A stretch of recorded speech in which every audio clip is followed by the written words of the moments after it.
the legends of memory and storage.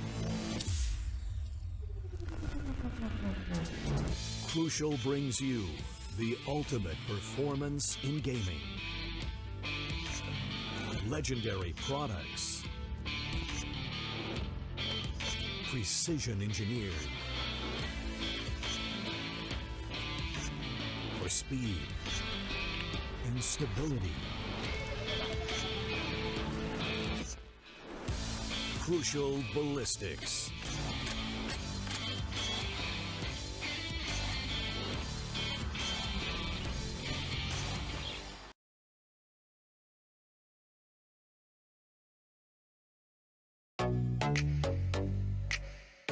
Hi guys, this is Zaya and welcome to Streamer Reviews, where gaming streamers review the best new gaming laptops.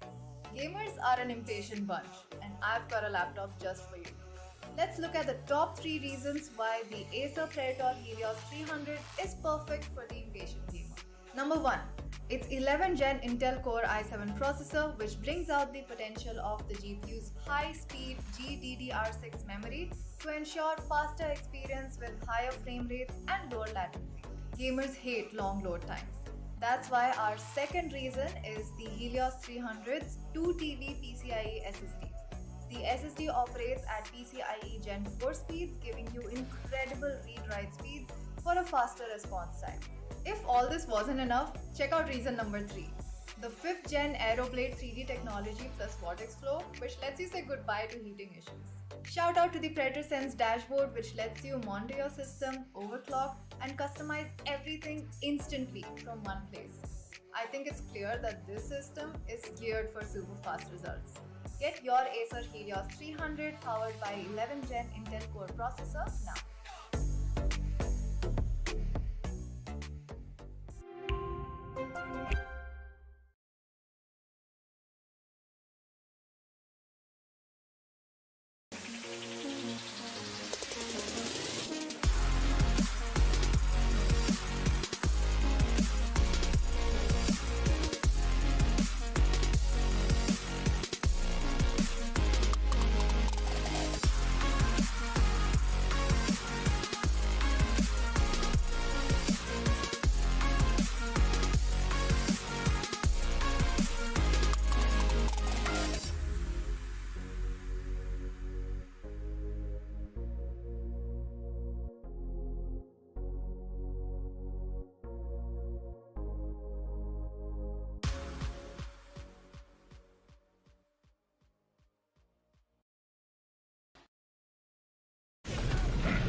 And welcome back, ladies and gentlemen, to the Ultragear presents the Esports Tec Gauntlet Season 4, powered by Crucial, with our gaming partner being Intel and our apparel partner, 656. We're now back once again, brand new day, a brand new start. Hey, and it's gonna be the end of the month as well. Your boy Aggressive is here on the desk with the main man Universe. How you feeling, Universe, about this matchup? Because honestly speaking, today, it's gonna be a big one. Oh yeah, it is a pretty great game. We've got FS Esports going up and against Team Exploit. Both these teams have had pretty opposite polar ends of a journey so far. Exploit have pretty much solidified themselves into the playoffs, I believe. And FS, who honestly in season 3 had a revelation, they had this uplift of a form. They were performing really well, and this season they've come out to not really live up to any sort of expectations at all. Now we have FS Esports who have lost, I think, every single match that they've played, but they have managed to pull out at least 1 point from each of those matches, I presume. We will find that out once we go into the group standings. But FS Esports are in deep waters right now, and Team Exploit really have a good grasp of the situation. It's kind of a doozy for them to lose this, but if they do, FS Esports might have a chance to maybe gain some ground. Yeah, it's gonna be pretty difficult for them to try and even push their way forward. But for now, let's head on down over towards the MVP standing, see exactly which of the players have been pretty much the biggest impact for this entire tournament. And it's very rough because we know for a fact that Shooter was trying to make his way on towards standings. He still has not been able to because of these talents on our screens. Rafiel, Sami, Paradox, and Sai. They've been consistent throughout all their matches, getting those MVPs, getting those frags, getting those kills on a consistent basis, making sure that Shooter doesn't make his way out. But today could be the day that everything changes, because now that he's back onto the server, now that he's playing once again, possibly this could be the chance that he needs to push his way forward. And just as we were saying, let's settle down over towards the group standings. Not really much to say because Shooter's the only one I do believe that is going to be making his way down towards the MVP standings if he has a phenomenal performance in both of these matches. So let's wait out and see how the teams are going to perform. Exploit, though, they're pretty much undefeated. No points lost, no nothing. But on the other end, FS, yeah, things look kind of dark for them. Yeah, I think that FS Esports are in a situation, where they really, really need to win this one. Even if they do win this one, they're only going to be going up by 2 places, where that's going to put them between only Friends and Team Valor, or maybe below Team Valor. They might just go up by 1 place and displacing 2 Rippers, because it's about the wins that matter here. You can pick up as many points as you want by losing out and picking up one map across 4 games, but you can see it that they clearly have struggled this season, whereas Exploit, well, they've got ways to go, which they've got multiple options to explore as well. So they can choose to try out different things in this match, because they kind of have solidified, their role in this season 4 of the Gauntlet. Because clearly, we are not going to be seeing them bow out of the top spot they are in. Even if they do, maybe a couple of places down, maybe to a second or third, but they're definitely going to be qualifying for the playoffs. Let's move Yep. into a little bit more, context as to what exactly we can expect from these teams. First, let's talk about what we've got at hand. Both these teams, well, they're no strangers to us, are they? Aggressive, because Yeah. FS, as good of a third season as they did in the Gauntlet, in the group stages at least, this has just been a complete opposite showcase by them, isn't it? Yeah, it's kind of difficult for this roster, especially with the addition of Batman, to try and figure out exactly how they're going to be moving forward just yet. But I really do believe that the team is taking the proper steps moving on down the line. Like, we did the interview, make sure to check it out on our YouTube, of course. The fact that this team, they already have a game plan set, not just for this tournament in particular. They're using this as a testing ground and a way to completely coordinate the team still. They are making the steps. They're taking a little bit of a forward leap, but at the same time, they're not able to take the massive strides to win out on this marathon. FS as a team, they have the makings of a really good roster, but they need to work on a lot of different aspects if they really want to bring this squad together and if they really want to get that taste of victory. But I really do believe that one player in particular is going to be shining the brightest amongst all of them. So let's head on down over towards the crucial player spotlight and see exactly who's going to be tearing up the server the most today in particular. And Universe, it's going to be none other than pretty much the IGL on his own accord, Badman. Is going to be man. He is, well, one of the best, I would say, versatile players in the region. I think that from his time in Enigma, Batman has been considered to be the backbone of a team. And with FS, he is trying to make strides, but so far they really haven't gotten the success that you would expect them to have. That's okay. There's still a lot of time to be establishing themselves in this situation. But the only thing that I'm concerned about is, even though Batman has got individual stats as such, his team as a total has not been able to perform. So him being the IGL, he needs to. I hope that they're gonna find a groove to work with, especially with him innovating different ways that they can expect to learn toward, lean in towards a game and find ways where they know they can, find position where they can catch the opponent team off guard, no matter who it is. True, true. But talking about the opponent, it is somebody that they cannot really, underestimate. They are one of the biggest ones out there. Let's go to Team Exploit, ladies and gentlemen. They are among the top 4 teams currently in the region. Completely no doubt about that. And this roster of 5 is just, anywhere you see them, you're going to have to be, a little bit scared. Not even a little bit scared. You're going to be terrified. this roster has done so many different, I don't know what to say, is unfathomable type of strategies when it comes down to taking down their opposition. Their anti-strats, their proper aim utility, the trade game. It's incredible to watch how this roster has taken this entire region by storm. That way, you have to say that this team, they don't have a lot of weaknesses other than the fact that, okay, this roster has a specific plan in mind. And if they don't execute that specific plan, it takes them a little bit of time to, adapt again and then go in for a different strategy. But as soon as a part of their plan already worked out, you know for a fact that Team Exploit are going to be able to get away with pretty much anything and everything. With that type of game plan going on the cards, it's going to be really difficult for FS to try and shut down Team Exploit on any of the different avenues that they already have in mind to take down their opposition. But for now, Indeed. let's head on down over to the crucial player spotlight for their team, because I'm pretty sure we already know who's going to be on the board, but hey, people back at home, they got to see it. Yeah, I think that it's going to be a battle of HSP and Batman today. Both of them, being the leaders of their teams, have got quite a bit of enigmatic personalities to themselves.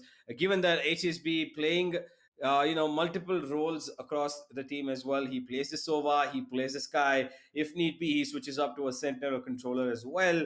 He's just an all-rounder that you need to, you would love to have on your team. And I think that his stats relate the same. 131 kills, pretty positive KD ratio over there of almost 1.3. And, A lot of you assists. know, yeah, and a lot of assists as well, 60 assists. So that gives a lot of room for him to work with, not just individually that you can accredit him for, but also about how he leads a team exploit. I think that since they're up thrust towards the upper echelon of the Valorant scene in the South Asian region, Team Exploit have always been considered in the same league as Global Velocity and Enigma. And given that they are the number one team for Pakistan, FS really need to tighten up their shoes for this one, because how long can they actually keep going on a losing streak?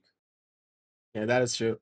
The thing about FS is that this team, they need to try and figure out exactly what's going wrong for them. They're constantly trying to switch up their strategies. Their agent compositions are changing. They're trying to settle in multiple different fronts, but they're not doing it fast enough. You're running out of time. This is your last chance. You either take this on a 2-0, or it's just done and dusted. It's over for you. And I really do believe that the maps that are going to be on your screen right now could just be the place where this uproar could happen from FS, or they could just be buried into the ground and forgotten. You have to remember, there is no such thing as surviving relegation.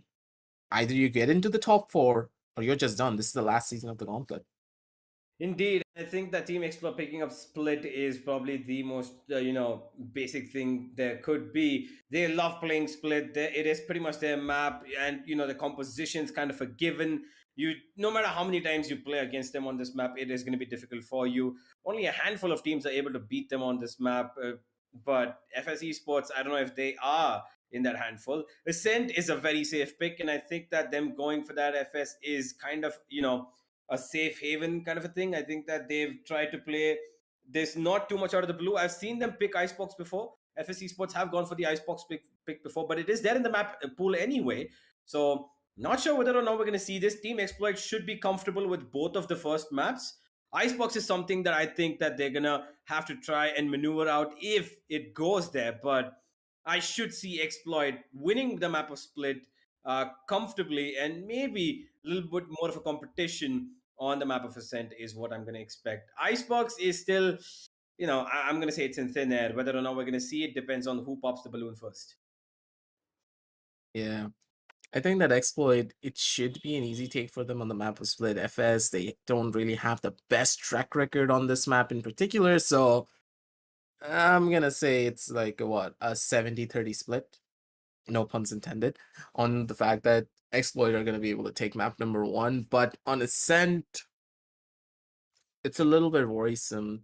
To pick up Ascent against Exploit is, I don't know, they could be pretty much putting the axe on their own foot at this point. Maybe You know he's for a not just good at. fact that exploit, when it comes down to their raw mechanical skill, they're extremely confident. Yeah, that is for sure. Uh, Split is a great map for especially the reason that HSB loves playing the sky on this map. I think that he's solidified the sky to be probably his trademark agent. Every time I look at HSB, he's always got a sky on his hands. No matter what the map, he knows how to make that agent work. Whether or not they go for some other composition today, we will find out as we will head into the game in just a bit, ladies and gentlemen. But the only thing that I expect here from FS is to try and maybe switch things up. This is where they need to try and make sure that they do not falter even a single step. Getting a win is what they need here, and everything that they can do towards getting that win is all fair. Not that I want to see exploit do some varied things. I think that they're going to stick to their defaults and try to maybe keep their clean record and go unbeaten across the season. But I would love to see some weird composition come in. Maybe throw in I don't know, play a Raze and Reina duelist combo on this, which usually is the thing which they don't usually go for. But I would love to see something weird come out of exploit. Maybe try something different, see if the meta actually works in their favor. I really just want to see a Chamber again. I don't know. Chamber has been one of those pickups that has absolutely resonated with me. Every map, I feel as though he always will have an impact. And on Split in particular as well, there's a lot of creative plays that you can do with the Chamber. And when you know for a fact that he can also regulate your team's economy, it just gets even better. Split is one of the few maps I would say where economy regulation is pretty important, because you having even a Spectre or a Judge in your hands in multiple different rounds can be what makes or breaks it for you. And you normally always pick up a Sheriff in your hand, and if you have a Chamber, you don't have to worry about that even. You spend like what, 500 instead of the old 800 that you normally spend for a Sheriff, and then you can buy a half shield and easily completely change the flow of an entire round. These are the type of eco rounds that on Split will become a lot more simpler than they ever were. And you know for a fact that the eco rounds on Split, especially for the defensive side, it's not that difficult to pull off a Thrifty if you have a proper plan. And with Chamber, it just becomes even simpler. Map number Yeah, one, it's gonna get pretty good. Yeah, well, I think that the one thing that we need to expect from the side of Team Exploit is, well, hopefully a little bit of a domination, because this is their map, and we are looking forward to exploring things. I would say that, if you ask me, I would say that this might just go 2-0. It should go a 2-0. If it does go 2 and Yeah. 1, it's another FS map that they will pick up. But how far can you go into this tournament just picking up a single map from every best of three? It will give you 1 point, but that 1 point is no avail unless you find a win under your belt. You need those 2 points. You need to jump up a little bit on the table. You need to find your groove and maybe displace a couple of teams right above you. Whether or not that happens, FS need to prove it today. It's been a while since we saw them, and I'm just, I'm excited to see what exactly is going to be happening. Just waiting to see how these players are going to be playing it all out. We are going to be still waiting to see exactly what is going to be going on towards the server. I do believe there are a couple of technical difficulties, ladies and gentlemen. I know for a fact that you all are really excited to jump straight up into the game, but it's just going to take a little while longer. You just have to wait it out for some time. But in that sense, let's talk a little bit more about the map of Ascent. Now, why do I say that Ascent will be a pretty difficult matchup for the side of FS? The fact that they picked up Ascent, doesn't that not mean that they have a plan going into that map? Not exactly. You know, my ideology about Ascent is that it's a map that is pretty one-dimensional. You don't really have a lot of different avenues, a lot of different strategies that you can go in for.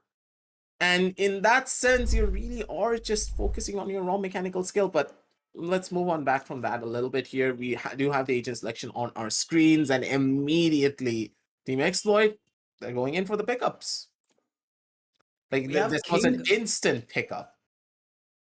Yeah, it most certainly was. Soulmate going for the Viper. Okay, we've got a dual controller and duelist set up over here for the side of TE. Whereas on the other side, we might look at a Sentinel coming in. Yep, Killjoy is going to be locked by K3 as we've got Kohli and B2 flirting with the duelists. And it looks like they are probably going to be locking this in unless we see a KO coming in. Nope, Kohli is going to go for the raise. And these are two very distinctive rosters here, ladies and gentlemen, because we've got a raise across both, and an Astra across both. And that is the only thing that is remaining common. We've got a Jet, Sky, Viper on one end. On the other side, we've got a Sage and a Killjoy.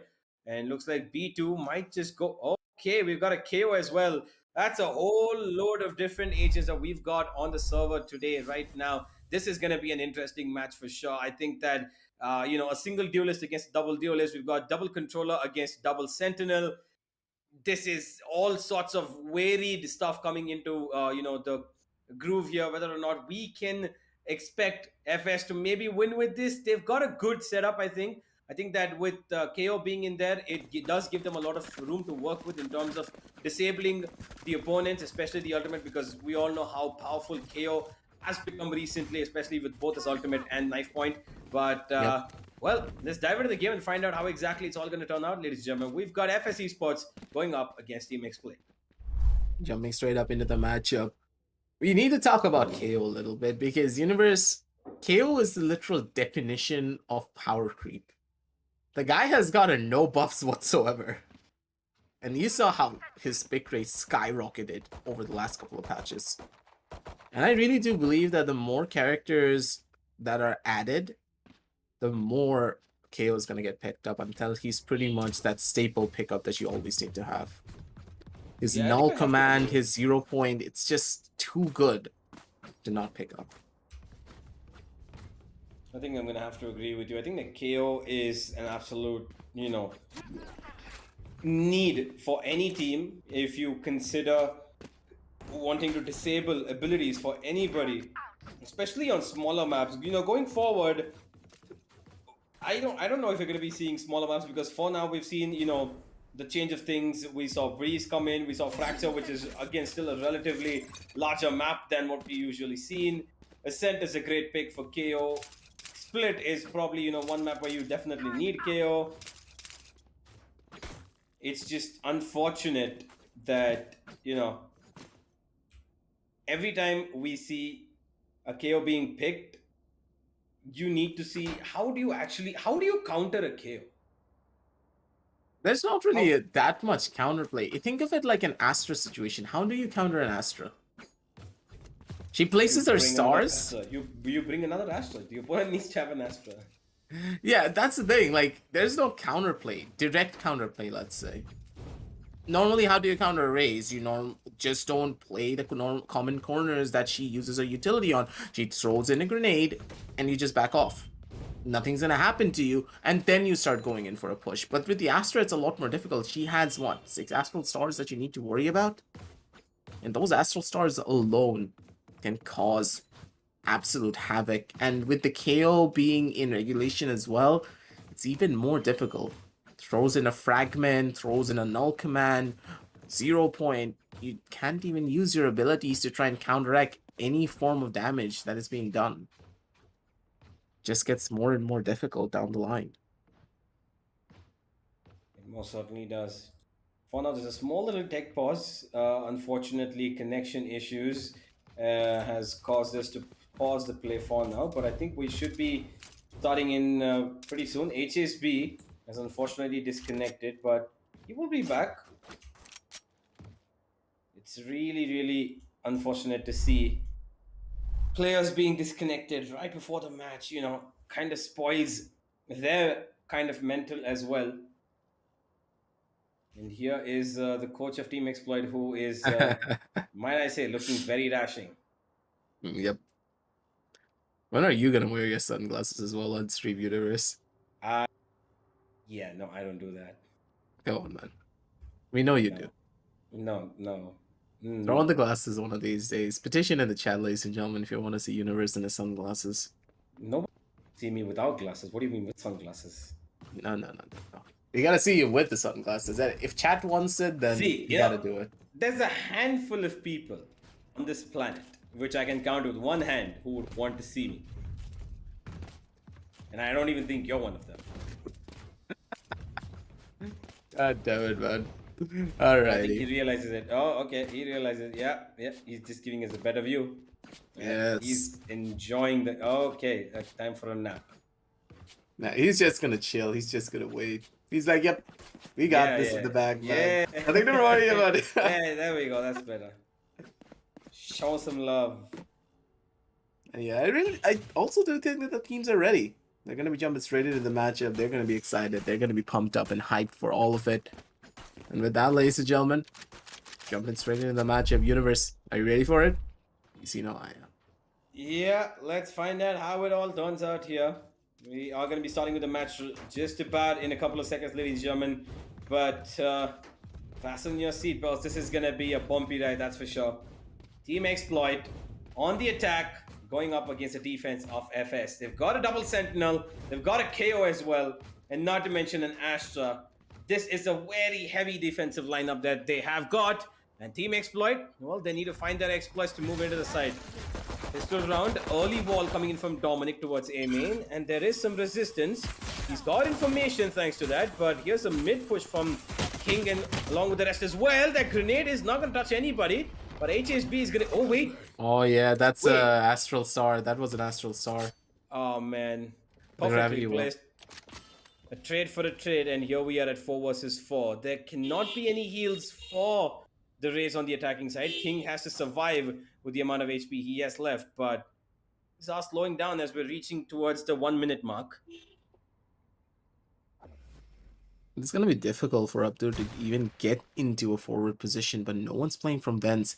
If he finds the timing, this will be beautiful. One player already pushing up. King goes around the corner. Dominic spotted out one, and he knows that he just needs to survive this. Dominic, don't go overly aggressive. That's going to be the first pick. That should be the second. There's nothing that you can do. Soulmate right around the corner. Position's already revealed. One on his left, one on his right, one on the top, one on the bottom, but still that's going to be more than enough. Abdur comes in as a backup and does save his buddy Soulmate for the plan. 2 versus 2. This retake seems very much possible, but it really does depend on the position of Abdur. If he gets overly aggressive, if he gets picked off here on towards the side of Underheaven, it's done for him. I don't think they know. Knife is going to be a little bit useful, but Oh, he B2 gets gave up one again. back. Soulmate with 3, but there comes K3. He says, I've got a 3 in my name. I'm going to win this one. FS Esports with a good retake. Team Exploit looked like they had the upper hand, but it is a retake that works out for them nonetheless. Start off with a pistol, looking strong on a little bit of disciplined play. I'd say that's what they need the most. And yeah, FS Esports, well, they've got a long way to go now. Just keep pushing out rounds like this, but losing too many players might not be a good thing. It's going to be difficult as well in the long haul, but I want to ask you, Universe, who exactly is K3? K3 is the 6th player of FS. For a couple of seconds, like my brain was like, who changed their name? Oh, King's probably gonna feel that one. Just as I said about a name change, Batman gets one, Dominic gets another. It's just about the cleanup duty. Shooter, beautiful as always when it comes down to the Sheriff. One tap's gonna be able to find a free kill for himself. HSB trying to get to a forward position. The Sheriff should be able to sing one shot to the head. That's all that he needs, but not gonna be able to find it. Instead, it's gonna be K3 being the one to dismantle him. 2-0. A pretty strong round and a team ace for the side of FS. But still, hey, it's the map of split. You never really get excited about the pistol round, and of course the anti-eco. Now is where the Byrons come in, and things could just change at any second.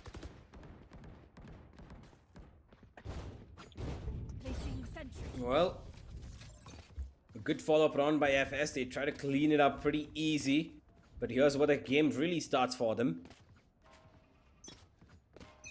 As FS are looking for an aggressive push towards B. They will find a little bit as Soulmate will try to take out Batman. Immediately one controller has been taken out, and that's going to cause a little bit of problem for the defense. HSB trying to cause some problems towards mid. Breaks down the wall. K3's around the corner. He's up on top of the wall trying to jiggle peek both the ends. Does have a Spectre, so long range fights are not really his forte right now. B2 pulling from the top side of heaven. With the Astra already going down early for the defense, it's going to be pretty rough for them to try and hold this one down, but still King going for a little bit more forward position. Already spotted out one of the players, I really do believe, but still K3, he's going to be giving that one up, and Kohli, he wants to check to his right side. He's going to get caught up, and this bonus round is already going into ham. Abdur's going to be the one to take down B2. Dominic does get the first initial headshot, but still, with that Spectre, there's not much that you can do. K3 holding around the corner, does find that first initial kill, gets a gun upgrade for himself, and this upgrade could be the make it or break it for them. K3, just one more kill, that's all that he needs. Dominic, though, doesn't know the position. Shooter's going to be the one to take down one, and Abdur and Shooter, they already know exactly where the last player is. 2-1, and a pretty strong round for the side of Team Exploit. Well, that is as we expected. Team Exploit have won the follow-up round, the one they get their buy-in.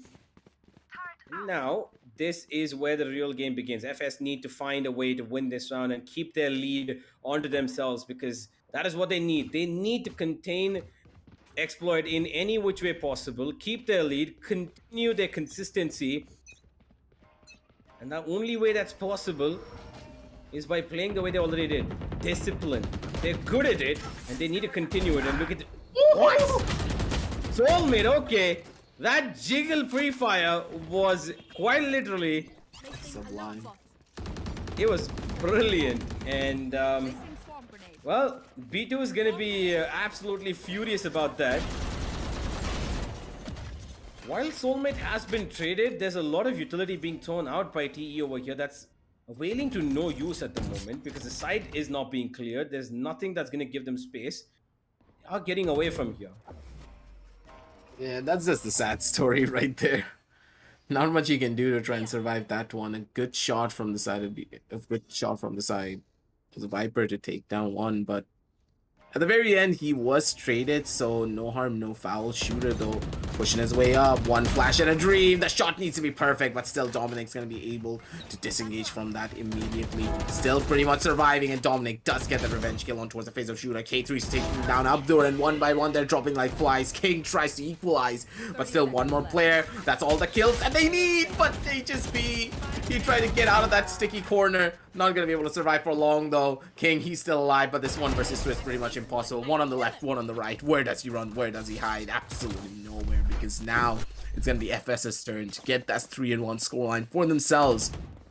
And with that, forcing the side of Team Exploit to go on over to an eco.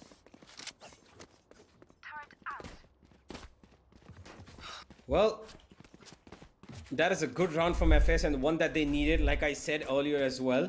They held on to their ground pretty well over there to defend the site. They had pretty much the tempo of the game. It has been dictated by them so far.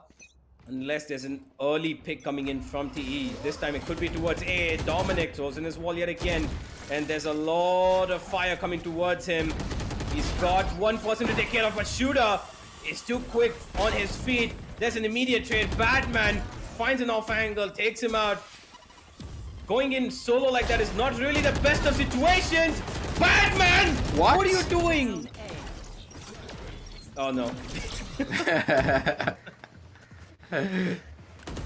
Okay, that's one thing that B2, well, he's clearly not having the best of starts to this game. Getting one tap by a jiggle, flashes going behind him, and getting tapped again. Okay, B2 is, well, he's gonna have some words for himself in this game early on, but still a round that they can win. Here goes Kohli, and he's got an easy picking to do for Abdul here. And that's going to be another round for FS. This is a start that I'm pretty sure TE did not expect here, Aggressive. This is not looking too good for them. They are on another eco, so that means number 5 is just about a couple of seconds away. It's difficult. There's not much that you can do here. You just gotta get taken down, but still, Batman, those shots, they were too good. Like, I do not believe they were expecting Batman to hit that many shots with the Guardian at that close of a proximity, especially like that. 4-1, ladies and gentlemen, and FS, they're looking quite strong, but still, they cannot get overly confident. Again, B2 not having the best of taste when it comes down to using his utility or even taking a lot of these gunfights, but still, hey, Shooter, he could be the game changer for it. Shooter, beautiful shots with a Blade Storm. He is as deadly with the blades as he is with a rifle. Anything can work out in his hands. He's making sure to showcase all of that to us. Shooter needs to be a little careful. He's taking the full hit of that turret, but he's got support. His knives are going to go away, but he's going to be able to get back to safety. TE are taking a lot of pressure here towards B Heaven, and they're being covered by every single corner. They're not getting any kills that they want, but they're giving away places. This is a lot to take in here. They have a weapon to work with, but there is a revive that they could go for, the defense, but the body of their fallen friend is in a really, really bad spot. So this is in a 4v4, 4v5 essentially. And they're going to have to fight it out. One person being on site could prove to be the menace. I don't know why Batman is still playing on a Guardian. Well, he could have upgraded a multiple number of times. That's another weapon given away to TE, and this is a difficult retake in the works. Soulmate will go down though immediately. Dominic gets a good pre-fire, and blindly he takes down the Viper's Pit. 4 versus 3 now aggressive. How is this retake going to pan out? They have the positions, everything's primed, and B2 gets a beautiful flash, blinds 2 players, immediately pops their heads, and now it's all up to Shooter. Shooter, you cannot miss a single shot, but he does. And K3 is going to be the one to go in for that trade. The plant is not for the side of Heaven. They can't even survive it for that long. One more shot is needed from HSV, doesn't even find that one. K3 shuts him down on a 5-1 scoreline. A very close and a very prominent eco round. I would say it was a perfect eco, but at the same time, you just start counting your chickens before they even hatch. You need rounds here. You don't need a really good eco. And on this 5-1 scoreline universe, if they're not able to take this round, their defensive side, it's just gonna get even more difficult.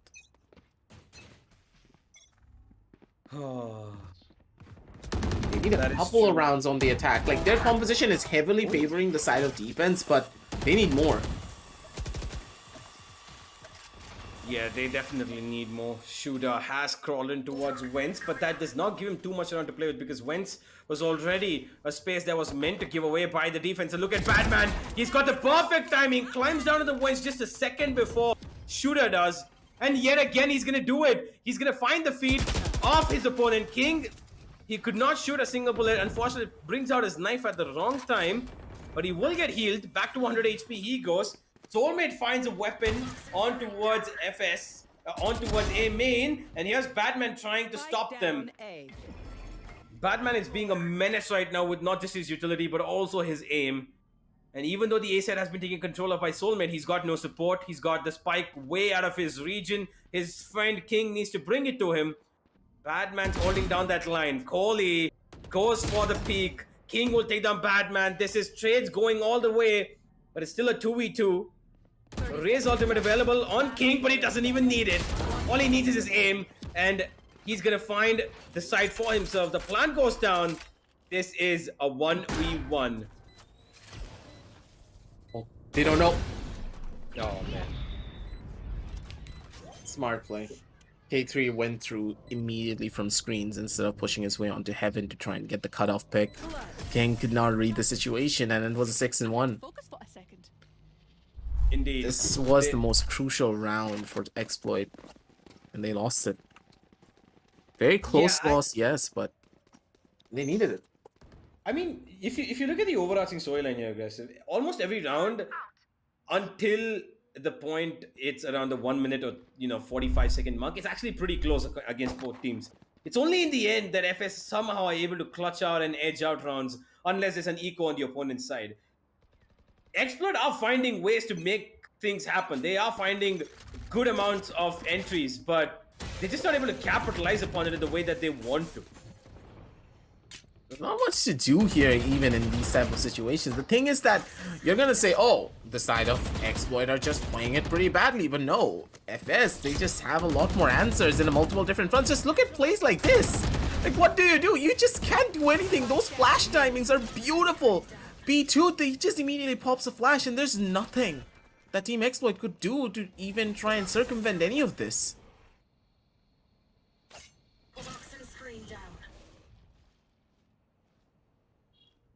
Well, TE, what can you do in this situation? You've got players completely around you, surrounded, but Solmay still finds one. B2 will trade him off immediately, and now is just one player standing who I believe has unfortunately disconnected. King standing towards B main, staring into the abyss of nothingness, just has to wait until he either gets killed or the time runs out. 30 seconds left. What do you do in this situation, Aggressive? How do you work this out? How do you make a comeback happen? 7-1 now. And it only seems, the crack between the two edges only seems to grow wider and wider. And not in the way that you're listening to it. 10 seconds left.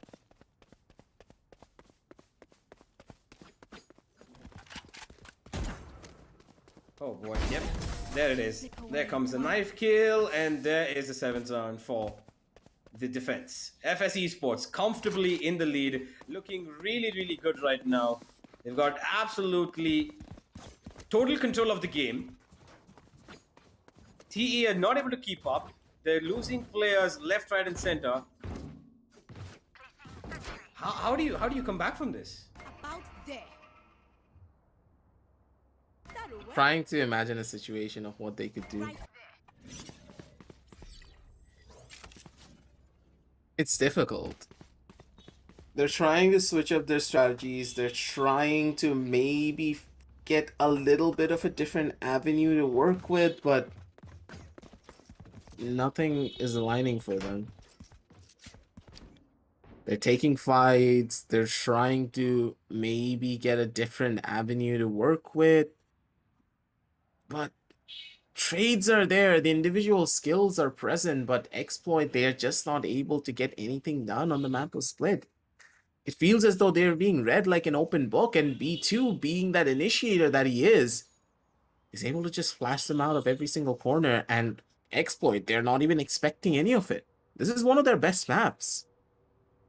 And Universe, Yeah. you see it play like this? This is unfortunate.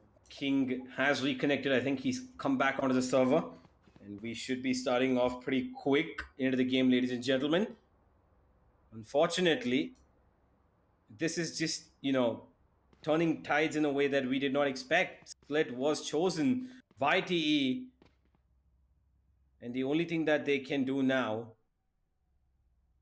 is, how do you come back after this? See, the only way that I see this coming back for TE in some sort of sense, maybe a 9-3 or maybe an 8-4, is if they completely throw out all guns, because the only way that they're actually making some sort of success happen is through individual fights. And if you pick up more of those, it's not really working that well towards the end part of the game because FS are doubling up. Hence, I believe that the individuality should come together as a team. So burst out, maybe go for some, straight up B rushes or A rushes, try to catch your opponent off guard, make use of the multiple numbers that you have, bait out the utility, and then rush in all 5 together. I think that's exactly what they need to do right now, because the Killjoy is a menace, the KO, forgive me, is just as much of a problem to deal with. The Sage Wall towards mid is something that they're going to have to deal with every single round by breaking it and give them a little bit more utility to bounce off and hold on to your utility, because that's what's going to get you the round. The Raise Grenade, the Viper Wall, the Viper's Pit, the Sky's Flashes, that's what's going to get them out of this. But they need to use it in a way when all 5 of them putting their forces together and run in, because the FS are going to pick you off otherwise. They need something here. And this something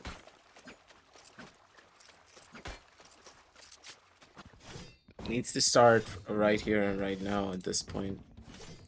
How do they want to do it? How do they want to change up their strategies to try and implement it? I understand they're running a double controller setup, and we know how strong the double controller setup is on the side of defense, but if you don't get at the bare minimum of 5 rounds on your attacking side, even if you have an indestructible defense, even the hardest and strongest of walls have a couple of cracks that someone can exploit. And if they're able to chip away at that wall long enough, it's gonna crumble and fall apart. And we know for a fact that FS is one of those teams, if they find even the slightest bit of an advantage, they're able to pounce on top of it and completely shut everything down. And on this 7-1 scoreline universe, I have a feeling this could go to a 10 or 2. I do believe that Exploit, they have it in them to get at least 1 round, but to get 4, I don't think it's possible. Well, let's find out, Aggressive, because we still have a little bit of a way to go. Unfortunately, we are still on a bit of a pause. Connection problems all across the side of TE. Unfortunately, they are not having the best of days.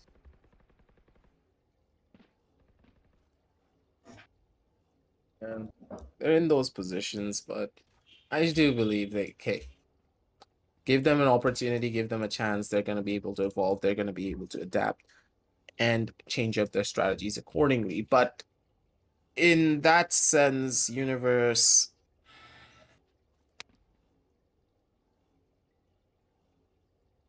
trying to figure out a way where Exploit are going to be able to turn everything around. Going back to their previous rounds, how did they always lose out? It was not on the trades. They were able to get the trade-offs. But I really do believe they're playing a little bit of a predictable playstyle, where they're not really focusing on multiple different fronts, but instead they're going in for one very one-dimensional strategy. For example, take a push through mid, take a push through B. They're not really trying to use their utility to flush out FS out of those corners that they're playing in. It's not like FS are even playing rocket science levels of split tactics. No. Yeah, that is to a true. certain extent. Oh boy. It's just, you know, they need to figure out a way to find their groove to stop FS. You know, because FS are actually being aggressive. They are, you know, you can see the walls that they're utilizing when you can see Dominic going up front sometimes towards A main. He aggressively walls them up. Right now, he's probably going to be doing it towards B main. So they're switching up their tactics every single round, and that's good from FS because they're keeping themselves unpredictable. But how they can, you know, completely turn around the game would be them to rush. I don't see any other way TE actually make this work unless they've got one lurker and 4 other people rushing in together, maybe. But yeah, I think it's you know, something that we need to consider for the side of TE. I don't see them working out any other way, man, because individually they are pulling out the first couple of frags, maybe 1 or 2. But immediately after that, when the round slows down and FS adjust to what exactly is the light shining in front of them, we're gonna have to just see how they turn it out towards in the defensive half. At this point, we just gotta wait and see. There are a couple of more technical difficulties, ladies and gentlemen. There's not much that we can do. The players are having a little bit of trouble connecting back on towards the server. So we just have to wait and see how it all goes. I do believe that the players are already done and dusted, and we are going to be jumping straight into the game. So you're just going to see our faces for a little while longer before we jump into the matchup. 6 seconds left for the timer to start on all off. It's difficult, to say the very least. The players are having a lot of technical difficulties, so I would not really blame Exploit for any of the shortcomings that they are having, but they're trying to make things work as best as they possibly can, but their best, it's just not enough. Oh boy, B2, he's got, okay, Oh. okay, alright, shooter. Shooters being like, time to go shopping.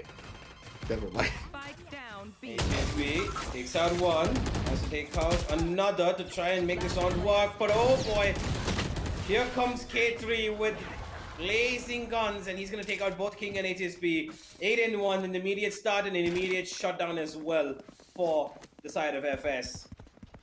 This is not looking good at all, ladies and gentlemen. FS, unfortunately, forgive me, TE, unfortunately, are just not able to keep up with anything that's happening in front of them right now. They're just keeping on in terms of finding avenues to work with, but every single thing that they try is just being shut down. Yet again, they move towards mid after walling towards A. The Viper's wall is towards A. That should give them a little bit of room to work with, but that mid wall yet again being broken down.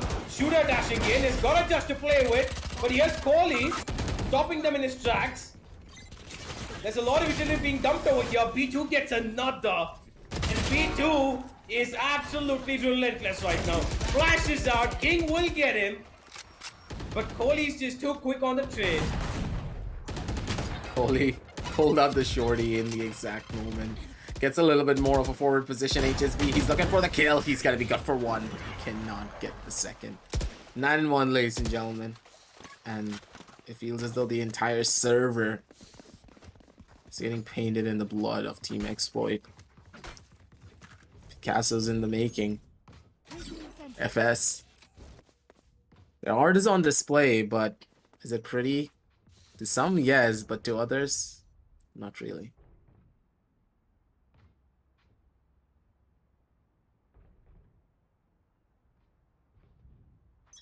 This is going to be a really, really difficult match for the side of Team Exploit.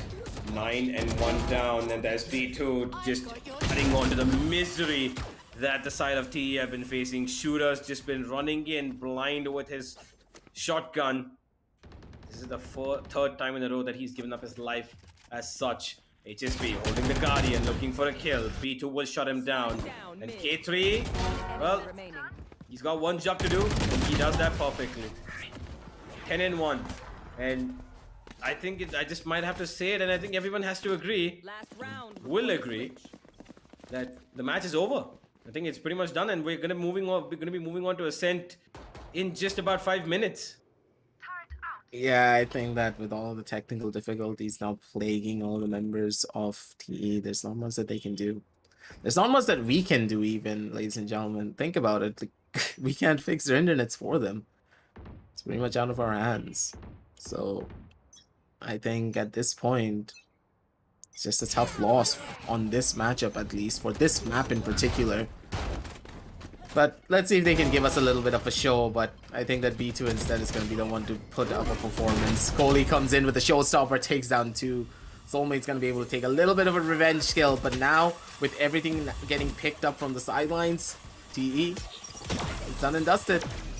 Take a couple of shots, take a couple of pop shots even. Take as much as you need, because it's over.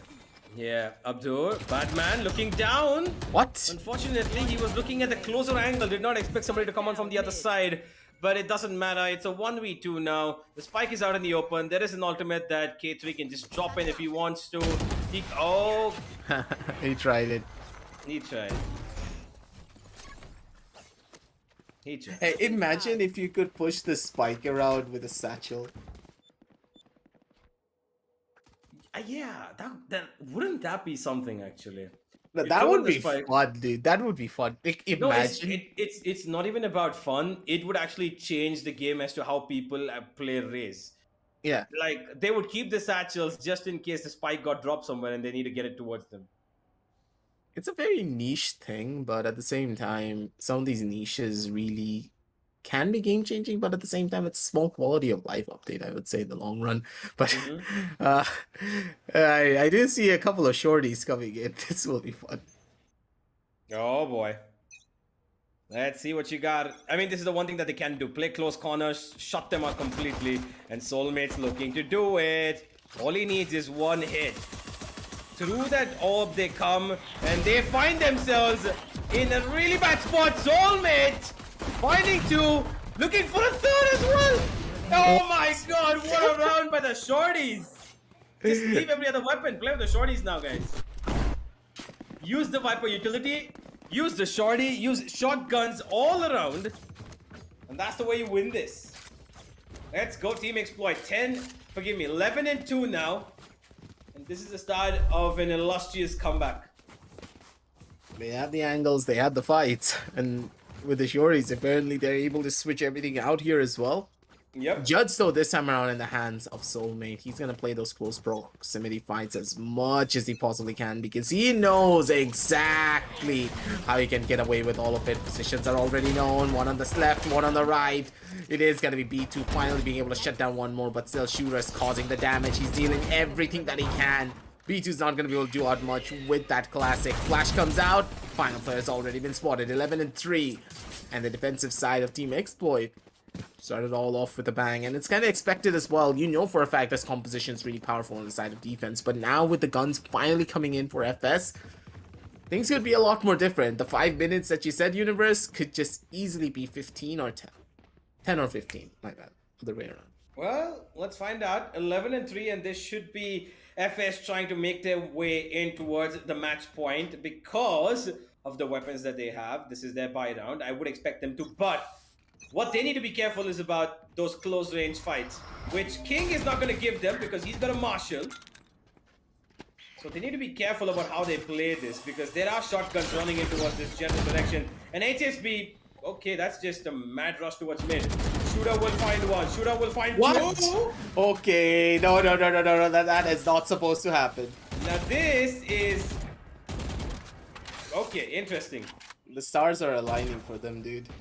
Yeah, it looks like they are. And look at Abdur. He's sitting in that smoke, holding down the shotgun, and he wants to continue sitting there. And that's the best place for him to be. They expect this. They know that somebody's in there. But this smoke is going to stay for at least another 10 seconds and make that one more. They're just wasting time here, and that's a good thing to be done right now. Buy TE. Bide as much time as possible. They know somebody's in that smoke, but Abdur's going to get away. And he's holding the close angle right across the other side of the wall. Badman throws in his smoke towards A. He expects him to be there, but Badman takes out King as well. And this is all into Abdur. He's got a 1v2 up in front of him, and he needs to be careful. He runs away because the wall comes in between him and his target. And another smoke to work with. How many smokes does this man have? Runs out. It's one. But no more, says Dominic. 1 versus 2. Soulmate has it. But unfortunately, he's not having the angle of 2 people in the same direction. Match point. It's just not gonna work out for them. Yep. It It's most rough. certainly is not. It's rough. They're trying to bring in a little bit of a change. They're trying to switch out their strategies as well, but I think that the 2 rounds that they got, the pistol and the anti-eco, is all that they're going to be able to get. King, though, did pull out an operator. Sorry, 2 operators, one in the hands of HSB and one in the hands of King. So double we operator go. around the corners. They're taking a swing here. And maybe these swings could just give them a little bit of an advantage. And Dominic walks straight into the crosshairs of that one operator on towards B main. 1 kill for many more, as I always say.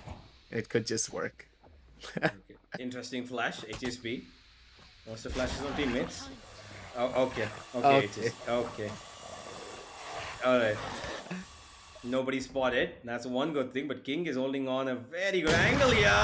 And he's gonna find an easy kill onto B2. Here's a grenade going in for safety measure. Does not connect as he wanted to. And King finds another through the goddamn smoke wall. And here's Don't even 83. care. 1 versus 5. And make that 1 versus 4 not done. 12-4 now. And TE are just going with emotions here. Yeah. Sometimes there's a saying that we always have. A man that has nothing to lose is a lot more dangerous than pretty much anyone. Even if you have a cold-blooded killer running around everywhere who's a serial killer, who's known to be an assassin, he's not going to be as dangerous as a person who has nothing to lose. He's going to be fearless, and he's going to start pulling off a lot of things that you're never even going to expect. And in this situation, that is exactly where TE are standing. Just look at them. They're swinging everything, and they're getting away with it. No respect given whatsoever. And this is an equal round for the side of FS. I do understand that, but still, like, though. Look at them. Getting a little too aggressive. Soulmate goes in for it as well. But he takes care of the push coming in. Only needs to be careful. Finds one. That's about it. HSB with the operator. He's going to be taking care of him. Another round from the side of TE. 12 and 5. This only gets a little bit more interesting for us and for everybody watching.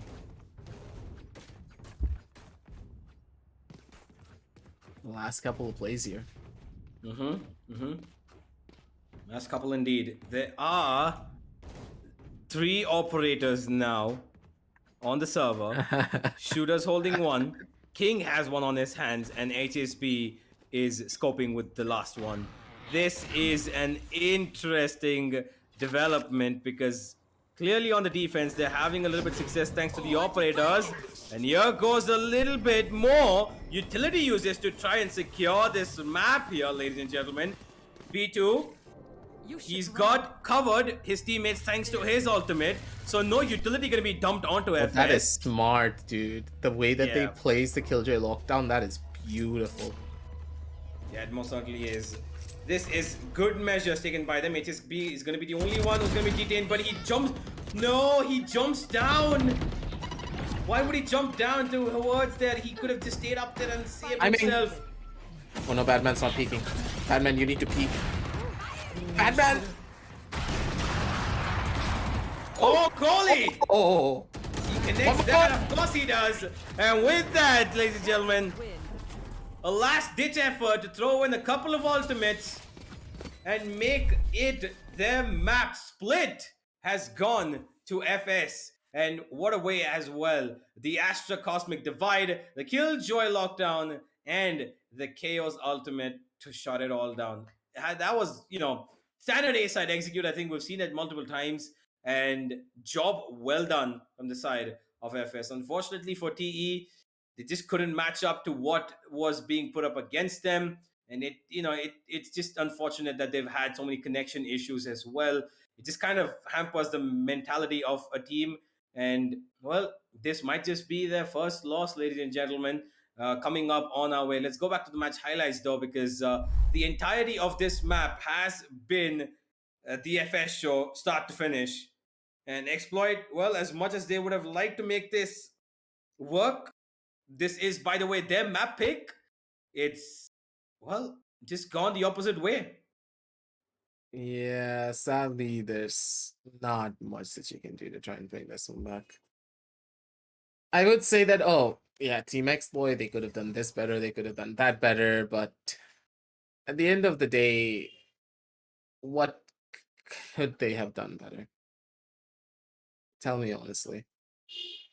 Like, there's not much else that we can say. Like, it felt as though Team Exploit, they just kind of gave up. They didn't know what to expect. They didn't know what to do. Primarily, I understand they had a lot of connection issues on their end. They're not able to properly get away with a lot of the different avenues that they were trying to work for. But at the end of the day, as a team, you just saw it all. Like, when it comes under the raw mechanical skill, they're pretty much unrivaled. But today was just not their day.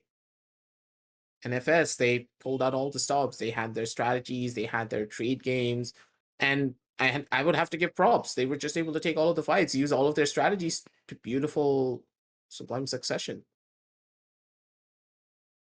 Yep. FS Esports had a little bit of a easy route today. They have been on the groove of what they were hoping to be. And with that, we've got split underway taken by FS Esports, and they're going to be moving in further on to try and secure their map ascent as well and make this their first win, and a very much required win at that as well, because quite honestly, they were looking very bleak when you looked at the leaderboards just about a couple of minutes ago before this matchup, and they have 4 losses, out of which they picked up 3 points in a total, and this is another one. But I'm just worried how exactly are TE going to be responding on Ascent, because they're pretty good on that map as well themselves. How is it going to work?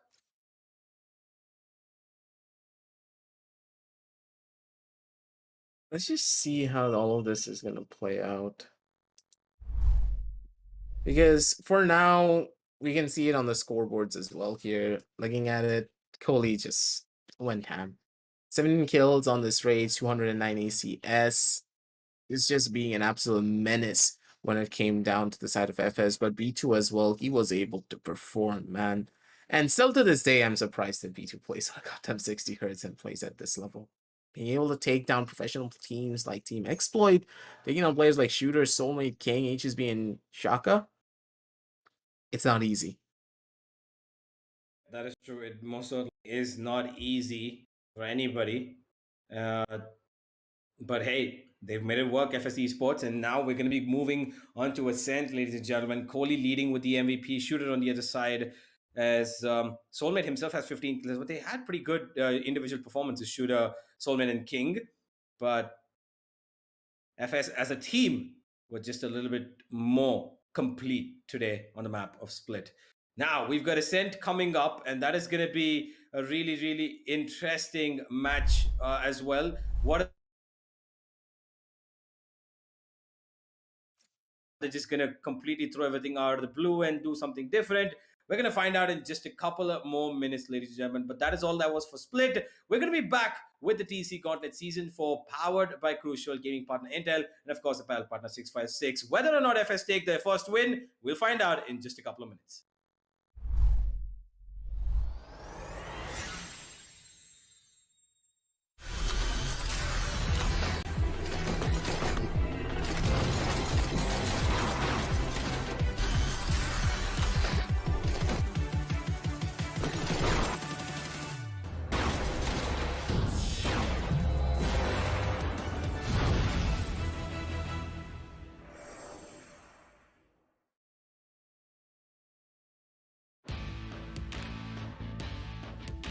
From the legends of memory and storage, Crucial brings you the ultimate performance in gaming. Legendary products, precision engineered for speed and stability. Crucial Ballistics.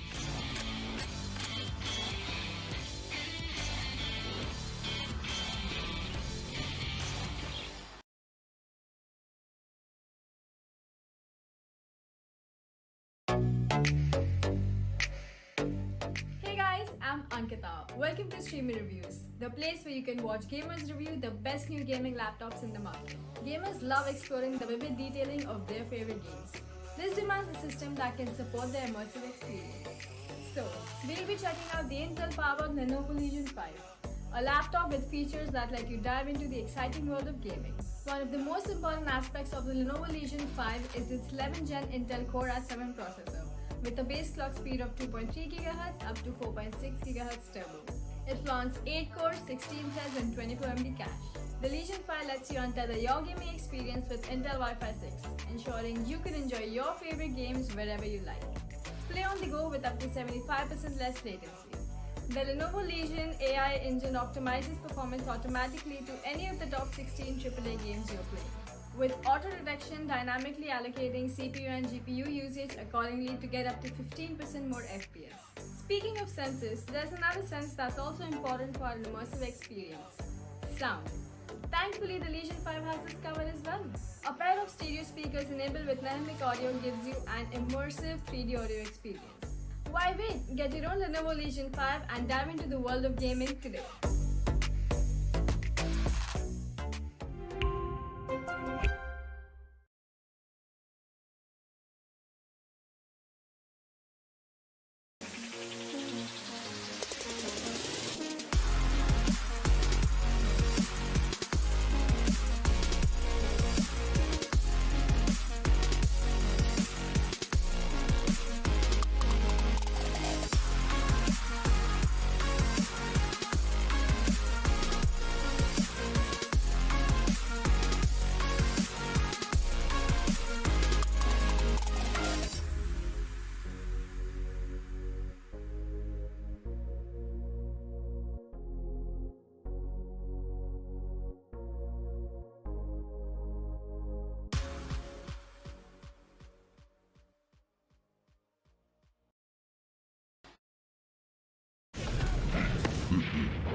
From the legends of memory and storage,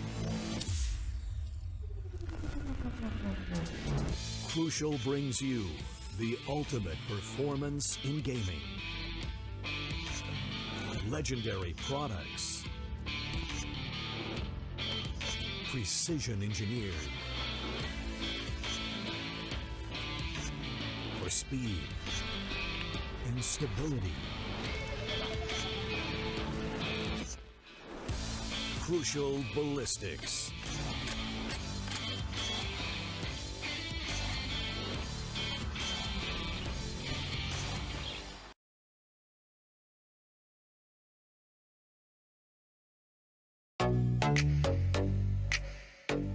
Hey guys, I'm Ankita. Welcome to Streamer Reviews, the place where you can watch gamers review the best new gaming laptops in the market. Gamers love exploring the vivid detailing of their favorite games. This demands a system that can support their immersive experience. So, we'll be checking out the Intel-powered Lenovo Legion 5, a laptop with features that let you dive into the exciting world of gaming.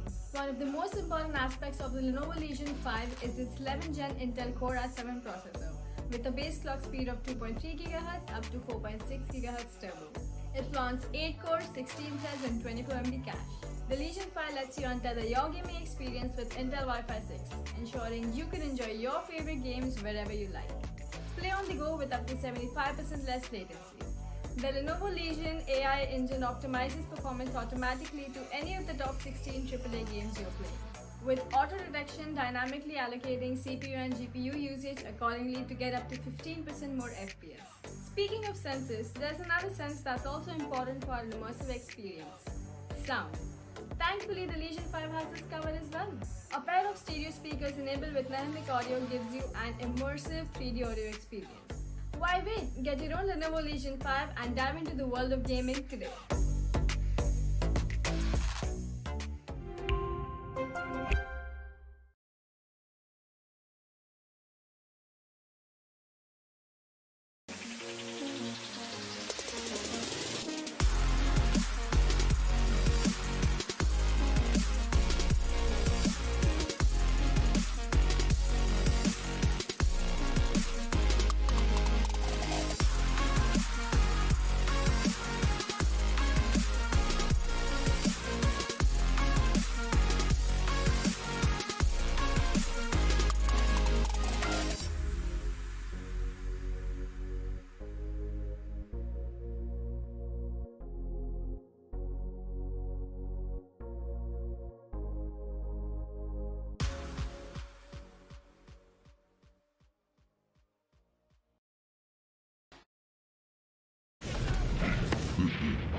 the legends of memory and storage.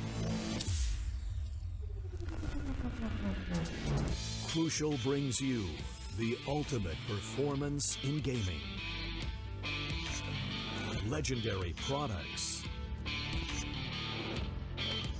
Precision engineered. For speed and stability. Crucial ballistics.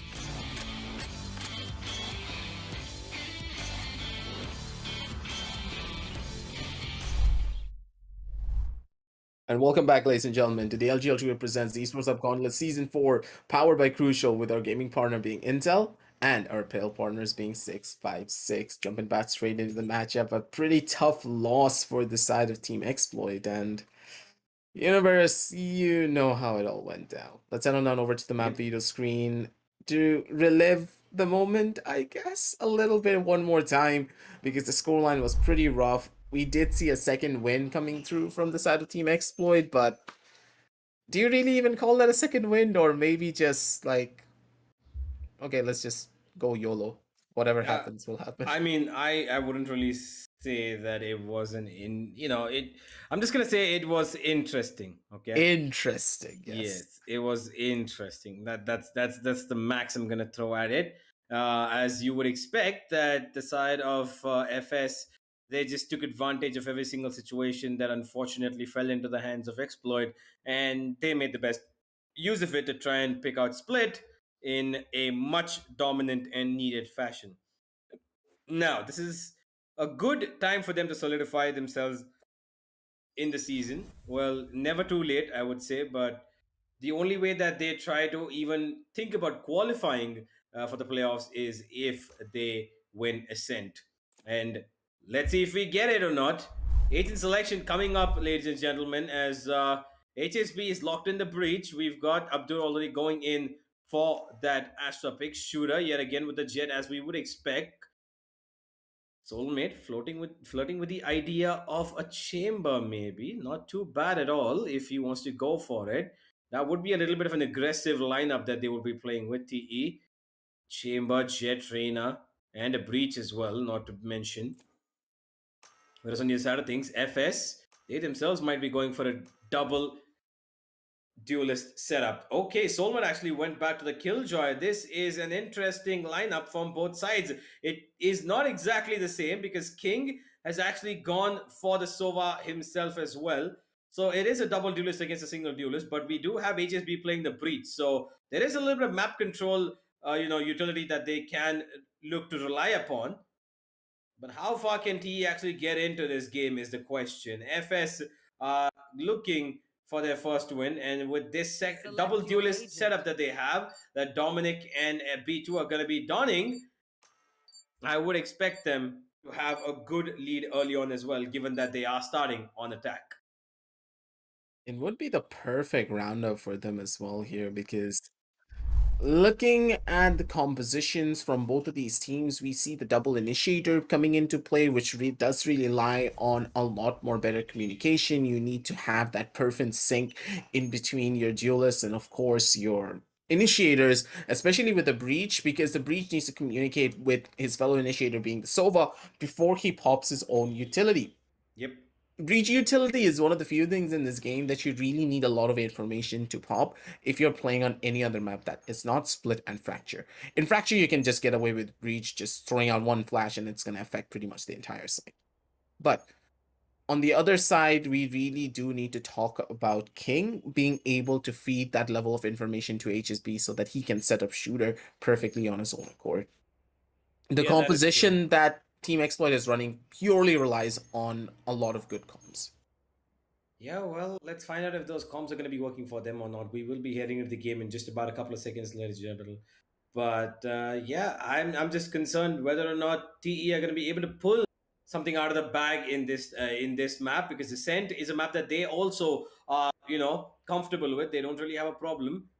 I'm just concerned whether or not FS are going to allow them to maneuver the way they did last time, because FS, once they get that groove of being aggressive, even on defense or on offense, they're not going to stop. It doesn't matter if they've been stopped in their tracks for 1 round or 2 rounds. FS will try something different and they'll come back straight again to being the same aggressive playstyle that they've got. So there should be a little bit of resistance from TE in terms of aggression. They themselves need to throw it in. And yeah, let's get into the game, ladies and gentlemen. We've got Exploit trying to fight back, make a comeback happen. Whatever it is, there is quite a bit of work to be done here. Yeah, it's gonna be a pretty difficult one for them in general as well here because it's the map of Ascent, and we did talk about Ascent being one of those maps that you are pretty much gonna be in the deep end for as well. Think of it like this, universe. You're on the map of Ascent, and now that you're in such a position, you're not really gonna be able to bring back a lot, because after losing out on Split, your morale is gonna be a lot more lower. As a team, you're gonna be making a lot more mistakes as well in the long haul of things, and when you consider all of that coming into play, I think that FS, they're the home favorites to take this map away, but they're the home favorites does not mean that, you know, they're gonna be the end-all be-all for this map. We're going to be finding that all out soon enough as we load into, as one of the players will reconnect on towards the server. There are a couple of more technical difficulties, ladies and gentlemen. There's not much that we can do here. Today is just a pretty bad day for everyone. Yeah, it is unfortunate. HSB has been having a blinking ping screen. It's just been showing different numbers every single time. It's unfortunate that HSB's internet has been going in the wrong direction, but I hope that he should be able to stabilize in just about a couple of minutes. Yeah, you see that as well, don't you? Oh god. It's just that's like, a demo 475. It's like a game of gambling on the machine they see in casinos. What's going to be the next number? 475. Okay, we got 526. 47 okay, and now 5. Okay, now it's stuck at 47. Okay, 470. Okay, 475. 475. 470. And there we go. There we go. That's better. It's either be connected or not. But if your ping just keeps spiking in and out like that, it's really, really annoying. HSB should be back in a couple of seconds now, ladies and gentlemen. But unfortunately for TE, these are just problems that continuously keep on adding to their misery. Now that we're on the Singapore servers, they are able to play on a little bit more of an even turf. Oh, HSB's back. Let's go. Yeah. They're now back jumping straight into this matchup. Not really much to go off of. Everyone's ready. Everyone's prepped up. They're going to be hyped. And universe, I do believe that with both of these teams being in a little bit more of an even playing field, we could be on the cards for something incredible. Yep. Let's find out how exactly it's going to turn out. FS Esports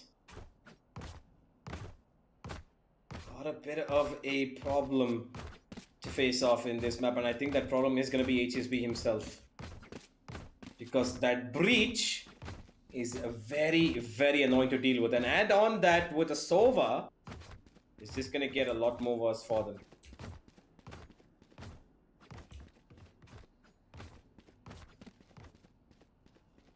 Figuring out a groove in this game is going to be an essential part of how FS try to work this out, because they've got a double duelist, right? And they've also got an Astra to work with. And just because I read something now, I've lost my complete train of thought.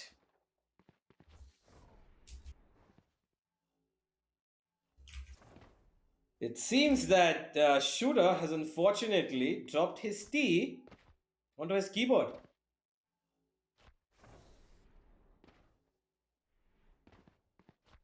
Oh, wait, it's HSB actually, never mind. Well, unfortunate circumstances are just piling on for the side of TE. This is not a good day for them. Whether or not they're going to be able to make a comeback is a question to be answered in a couple of minutes. But right now, everything's a chillin'. Now I'm back as well. Seems as though a lot of problems are happening all over the place. Yeah, it's just a gray cloud day today.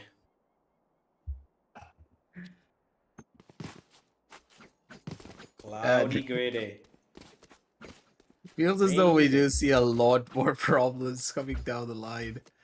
Did you tell them what we saw in the chat, or Oh, actually, yeah. let them? Yep. Yeah. Yep.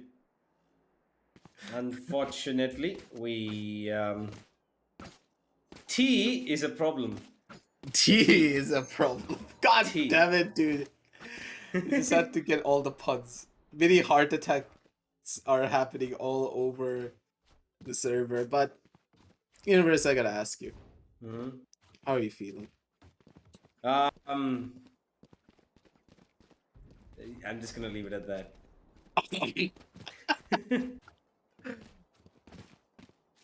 I'm just gonna leave it at that. I'm saying that, but I'm pretty sure if you ask the members of TE, they're gonna be like, just get us with the aftershock already. Just blow us up into Yeah. smithereens. There's nothing left Throw a anymore. rolling thunder in our faces as well. We don't Yeah, care.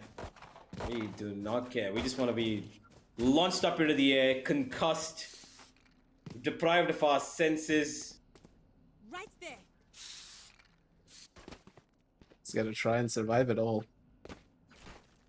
You're just gonna wait it down through, and hey, at this point, ladies and gentlemen, you're gonna be stuck with us for the long haul of it all.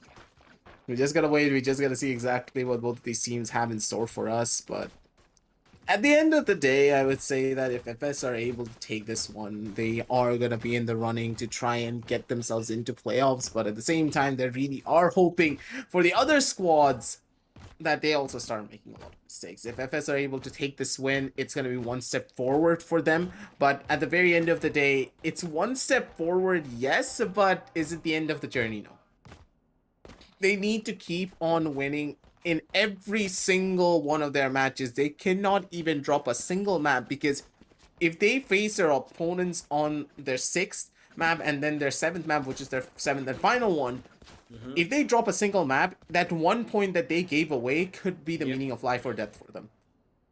If they Indeed. lose, if they give away that point, then that could basically at the end of the day mean that they're not heading on over onto playoffs. Indeed, that definitely is true. I think that the teams that they're going to be facing off against in the next couple of days are going to be, churning out as much butter as possible against FS Esports, because they're going to be in a real tough place, and they're going to have to try and make it work as much dominance as possible, because they need the 2-0 wins, and they need those 2-0 wins against teams that could potentially hamper their chances of qualifying, which I believe is True Rippers, especially Only Friends being one of them. And I think it has to be a competition between these three who are going to try and make their way above onto the playoffs, onto the 4th spot, which I think, because top 2 right now occupied with the 2 teams who have been on a winning spree. One of them could lose today. That being Exploit, 4 wins straight, 0 losses. This could be one of those losses which come up onto their board, a black mark onto their completely clean white speck so far. But it's okay. It's okay. Sometimes these things do happen. Issues come across the board, and it's just not your day, unfortunately. But hey, we're gonna be having to see whether or not a comeback is possible. But until that comeback happens, aggressive. I just, there's not much to go on right now until the match begins. So I'm gonna have to ask you: do you think that TE can make a comeback happen? I do believe they can, because now that they're finally on a little bit more of an even playing field, with both of the teams being on the exact same actions, more or less, it could just work out. But I feel as though the composition that TE are running currently, if their communication is on point, and if they're able to just come together as a full-on unit and not give up hope a little bit too early, then they have the best possible opportunity to take it all away. Yeah, the stars are not aligning for them when you consider the long haul of things, with all of the different problems that are throwing their rhythm off. So I really do hope that maybe FS, they're getting a little bit too impatient, and maybe all of this waiting is getting to them, and they really just want to get this match over and done with. it all could just be falling into place now, can't it? Maybe. I never say never is what I would say. It could be the case, but you still have to consider whether or not FS can actually, whether or not FS will allow side of TE after that dominant win to come back into the reins of a momentum. But yeah, hey, this has just been very, very, FS based for now. And I think we're going to be moving into the game pretty soon, ladies and gentlemen. We've got every single player locked and loaded. We're going to be starting off. Let's move back in. The Ascent is back online. Sorry for the delay, but here we go into Ascent. Jumping straight in the matchup. It's been a long while before we are finally able to load into the game, but hey, better late than never, I would always say. And Batman, he's just going to be waiting around that corner. A very aggressive push is pretty much expected from all the members of TE. So they're just going to wait and see how they can get away with it all. Shooter going in for an aggressive push, but Dominic's already on the prowl. Spots out one of the heads, and Shooter's going to take a back seat. Now without the Jet being in close proximity of it all, King, he's trying to break that turret, and oh my god, that turret takes a lot of bullets to kill. What the hell? King gets away. There's a lot of mid action going on over here. Soulmate comes in from the backstab, gets Kohli. And now it is a 3 versus 4 where the defense has lost most of their players. So the numbers advantage right now lay for FS. That recon not going to give anything away because K3 is locked in a completely interesting corner. But Abdullah and King will find 2 back. It's a 2 versus 2 now. A little bit of damage being done to King here. Down to 30 HP he goes. 1 bullet is going to take him out, but he thinks back further onto B2, who's on 1 HP now. But he will find the kill. He will find the heal. And it's all onto Abdur. 1 versus 2. He's been spotted out. He's got a 1v2 to take care of over here. Goes for the 1, but the second one is not going to be anywhere close to his crosshair. It's a 3k for B2. He saves the round for his team. B2 comes in clutch right at the very end. He had the headshots, he got the dings. That's all that he needed to do to try and break this one back. And on the 0-1 scoreline, things are just looking up and up and up for the entirety of FS. 1 round for many more. And on the map of Ascend, I would say the pistol rounds carry a decent chunk of weight if you're able to take both of the pistol rounds on the attacking side and on the defensive side, respectively, depending on which side you start on. This is one of those maps where rounds can just build up instantaneously. But now with a couple of these marshals coming into play here, things could just be a lot more different and a lot more interesting for both of these squads. TE, they have their positions primed. They have the marshals ready for any form of an aggressive play that could be coming towards their vicinity. But they're going to be giving it up, and HSB. Whew, beautiful tap on towards the face of Dominic.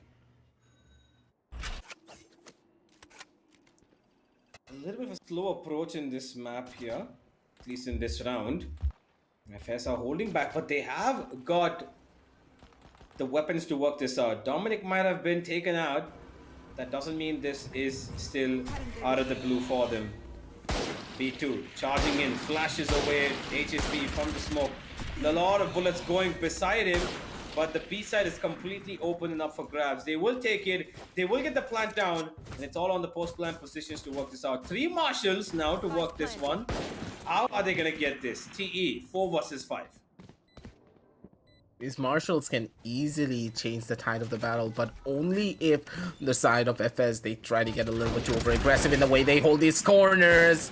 K3 is going to be able to shut down a couple of more. Positions are already revealed. Everything's primed up and ready. Kohli's going to need to back off, and Kohli's going to be able to run away. A couple of more kills and a couple of more changes here and there. Could be all that they need. King's going to be good for 1, but once again, how are these rounds so close? Do you see this here, Universe? Yep. Every single time we witness both of these teams, it feels as though the rounds are getting closer and closer. It's always down to these 1v1 situations where FS are able to clutch out this round. And you have to remember, this was an anti-eco. They did not have weapons to work with. They just bought marshals and made those marshals sing beautifully. And now FS, they're being forced to invest in this round. They cannot even play a bonus.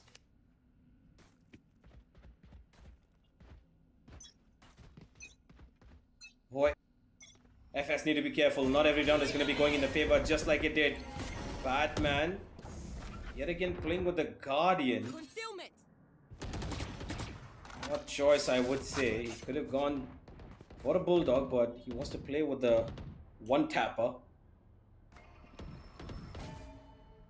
Mid approach coming in. It looks like it's going to be an A split here for the side of FS as they are trying to move towards A shot. Shooter's holding that angle and he's got a drone coming in towards his way. A star as well. And there's a flash that's going to be coming in. HSP tries to stop them in the tracks with his fault line. But B2 is just running past and through everybody. He's called it out to his teammates probably that there have been people who are running into the side. HSP takes care of of B2. There's Shooter with one. K3 comes in for the trade as well. And it's all on to Badman towards A main. He gets taken down almost instantaneously as TE pull up their first round. 1 and 2 on the scorecards. And it is gonna be TE finally being able to get those guns in their hands. And right at the very end, they came in clutch. Nothing to really worry about. They have done everything that they can on that round. They saved out on 4 guns, mind you. So pretty much not having to invest into anything. Their bank is just gonna start building up more and more and more. And as for the side of FS, they need to go in for a full-on save. They have no money whatsoever, and the map was sent. Did start off on the right foot for them, but is it really on the right foot if something like that happens and a couple more shock darts straight to the face is what's gonna wait them? Soulmate does get that kill on towards B2, and those shock darts just tag down K3 to like 1 HP. Nothing that they can do. There's no way they can survive even. One more kill, and it's already done and dusted. Alright. King finds K3, low on HP.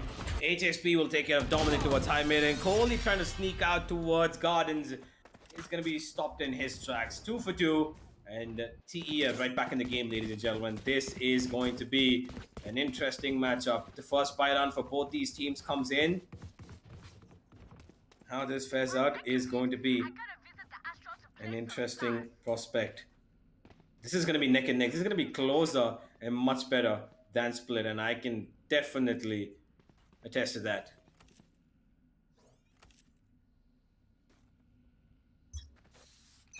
You just have to wait and see how both of these teams are going to be playing it all out now. Because Shooter, oh my god, Shooter, he's going in for it. And he's going to be able to find a freebie for himself. Poor old K3 was not even realizing the fact that he was just going to get pushed on. Beautiful execution from the side of TE. And the fact that they're leaving out the A side is completely fine. Nothing to really worry about. They can do whatever the hell they want because they have a Rolling Thunder in their arsenal. As soon as the spike plant goes down, as soon as they hear a little bit of noise to work with, that's all that they're going to need. The wall is going to be broken. It is pretty much down to 1 HP, and they're going to break it all down, but he saw the body of one, but still that body's not going to be enough. Here comes a Rolling Thunder. The tags are from the side of the Hunter Spirit. It's going to be beautiful. All the players are very low levels of HP, but still it's not going to be enough. The side control has already been taken over, and the defenders, they're just going to defuse the spike soon enough. There's nothing that they can do. Breach utility on the left. Everything's coming in from the right as well. They tap the spike. The pulls are coming in. This clutch is pretty much impossible for the side of the attackers. Coley's going to be gone for 1, but that's all that he's going to be able to find. Gets traded out, and the spike's going to get diffused. 3 and 2, and Team Exploit, through the usage of only 1 ultimate, mind you, 1 ult, they change the tide of the battle. Looks like they're back in the game. They're not letting this go out anytime soon. 3-2. They've taken the lead for the first time in this entire series. And the only way that they can make more of an impact is to try and keep FS at the point that they are. Constantly looking for avenues where they're trying to get individual tactics to be played, destroy them immediately with brute force. This time towards B. B2. He's got a sheriff to work with. Soulmate sitting down with his utility right in front of him. Hoping to take them out in a line. All 5 players of FS are here. Oh, and they've been spotted. Soulmate has to be careful. Shock darts raining in. And that's a lot of utility to be taking in towards yourself. But he's somehow still alive. Shooter, face to the smoke, finds one. Expecting a backstep to come in, but nothing of the sort. T2's been spotted, and now he's gonna get spammed. He's gonna get taken out, and TE are just marching on ahead. Yeah, that's just cleanup duty right there. All the players pushed from B main, never gonna work out, especially against the composition of this caliber, especially with the amount of information being given out as well. Shooter just pushes in every single time, and that's kind of what I meant. Ascent is one of the maps that is very much one-dimensional unless you have a double initiator composition with a breach. The thing with the breach brings down to the table is that unpredictability on when a lot of these pushes could be coming in. They could be going in hyper aggressive through mid, through B main, through A main, and you have no clue when it's going to be coming at all. They could do it every single round. They could switch up their strategies, take a couple of rounds where they play it very slow, play it very defensive, use the breach utility reactively, or they could use it proactively as well. But in this round in particular, though, Shooter, he's being proactive in the way that he's going to be positioning himself around the map. Has the angle, has the spots. And Shooter, freebie for him. That's going to be his second. And now he's looking for his third. 3v2 now. Batman looking for more. Kohli will add on to that tally. 2 versus 2. They've got the A side all open for themselves. So they're going to run away from the A shot. Nobody's going to be able to catch them from the side of TE, but they are chasing them. They're high on their tail. And here goes the ultimate. They're trying to stop this plan from happening. And Kohli, well, he's just going to bounce around. Wow. Spike down A. Wow, King. The presence of mind to exactly pointed out in a predicted direction and get that kill was beautiful. And somehow TE win that. Well, they just knew exactly what FS were trying to think of. I really do believe that if Kohli didn't die there and if King was not spot on when it came down to his prediction, this round could have just gone in the favor of FS. They would have had the better positions. They could have gotten the 100 Sphere off as well. Pretty sure that Kohli would have easily changed the tides of this battle just through the usage of 100 Sphere if he was able to get the plant down. But the fact that he was not able to just caused a lot more problems than then. But it's completely fine. It's still a 5-2. Dominic does have the Blaze Storm to work with, so just one kill could pretty much mean life or death for them. B2 a little too close. Shock dart being thrown in, and that's going to take out the alarm bot, but there is still resistance here from the defense in terms of weapons and members standing. Oh, followed out. Kohli looks for a spray down to the smoke. Will not get it. Soulmate finds 3. And that's a perfect round for TE coming in. As expected, K3 holding on still towards mid lane. Is the only man surviving. It might not be a flawless, but it's close enough. 6-2, and TE look very, very strong right now. That's gonna be a pause. And rightly so indeed. They needed this pause to try and maybe bring in a little bit of a change up. Because they've lost on how many rounds consecutively at this point? 4 rounds consecutive. Yep. It's not looking that strong for them. Especially after losing out on that last round. It was a very unfortunate death, but at the same time, I really do believe that the map of Ascend and the strategies that they do have on their table, it's just not clicking in any way, shape or form. Look at Let's look that at Flush. man. He's just enjoying time right now. Yeah, he's just chilling. He's like vibing, being like, hey, this is my team. Yep. I'm the cool coach. I'm gonna talk to them. I'm gonna give them that little bit of relief, being like, hey boys, you're doing really well. You're able to hold it down strong, and that's all that you need to bring in all that. B2, he's on the back end corner of it. It's just like, I'm trying. I'm getting there. Slow and steady wins the race for all of it. And on Yeah, the 6-2 scoreline. Don't want to be too slow now. Team Exploit have a good momentum, and they've been surfing on a wave for 6 rounds now. And now with this pause that had been instilled, FS Esports need a win. A desperate win. They need to bring this to 63, or else this match is just going to run away from them. While B2 is trying to cause distractions towards mid, the side of FS are actually waiting outside A for this kind of a split push that comes in towards A shot as well. There are rotations being made. They're a little confused right now, the side of TE, but they're aware. They know that they've got everything under control. They don't really need to make too many adjustments. Every single angle is cleared and caught on. And here comes the smoke as well as the outdrawn from the opponents. Abdur gonna be taken out. He's confused where to look, and because of looking at the drone, he's gonna lose his life. The HSP with just a 1. He's gonna stop them for a bit. But FS, they're choosing to run away. They're going towards B now. And what they don't realize is that there's actually somebody holding on towards mid link, and that one man could spoil their entire gameplay.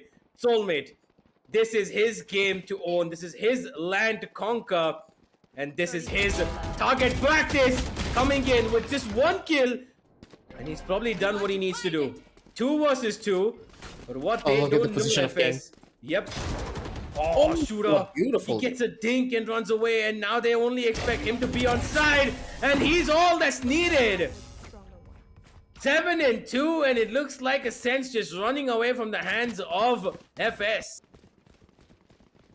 FS know that they're royally screwed here as well. This is 7 and 2.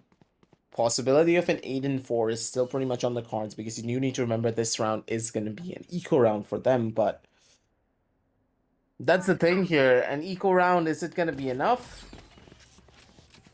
I don't think so. Not anytime soon.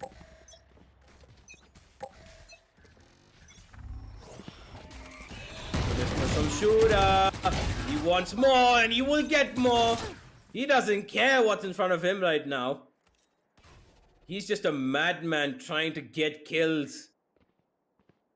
K3 yet again in the same position that he's been constantly found in multiple times. He's stuck over there, all alone. Left to fend off himself, and it looks like he will be fending off himself good enough. Oli, so he's got the ace under control. He's got a 1v2 to fight off. And the plant will go down for him to try and make this happen. The plant goes down. They're going to be running straight in towards this. A shot is covered up, but it doesn't even matter. King is going to take him out from A main. Pretty easy. That's going to be number 8. And things get harder and harder for the side of FS as they are treading in very deep waters right now. I think that King's having a little bit of a technical difficulty from his end. So we're just going to be winning it down through. Shooter's going to be going in for the full defuse. It's 8 and 2, and yeah, now they have the guns back in their hands once again, but is the guns alone going to be enough? I'm not too sure. They did have a little bit to do in the last round as well. They did drop a couple of weapons. But the side of TE have built up so much economy that it doesn't even matter how many weapons they lose. They're just going to be able to buy right back for just another 2 rounds at least, even if they lose it. And that's what the side of FS will be hoping for, an 8-4 half. But that 8-4 half only will come on the back of them trying to pull this round into their bag, into their court. It's not really been their map so far. They can turn it around on defense, that's for sure, but they need some sort of a base to stand on to try and make it happen. And that base, yeah, that base only comes from getting that 8-4 half. Mm-hmm.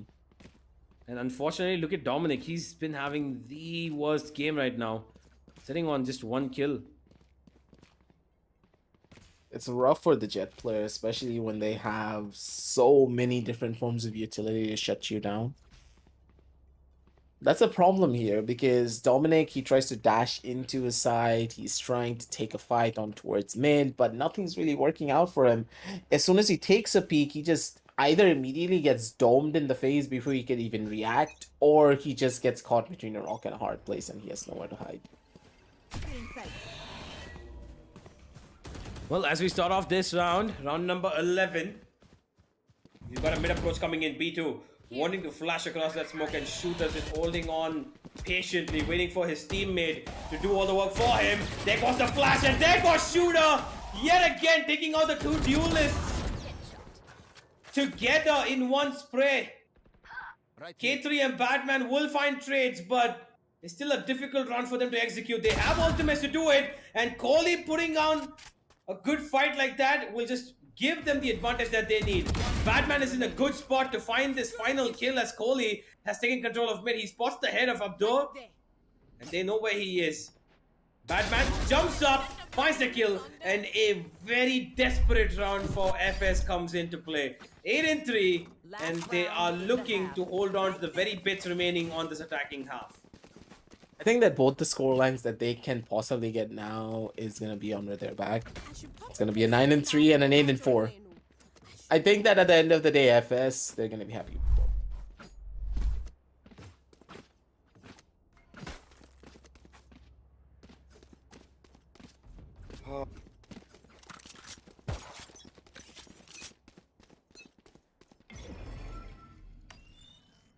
Here we go.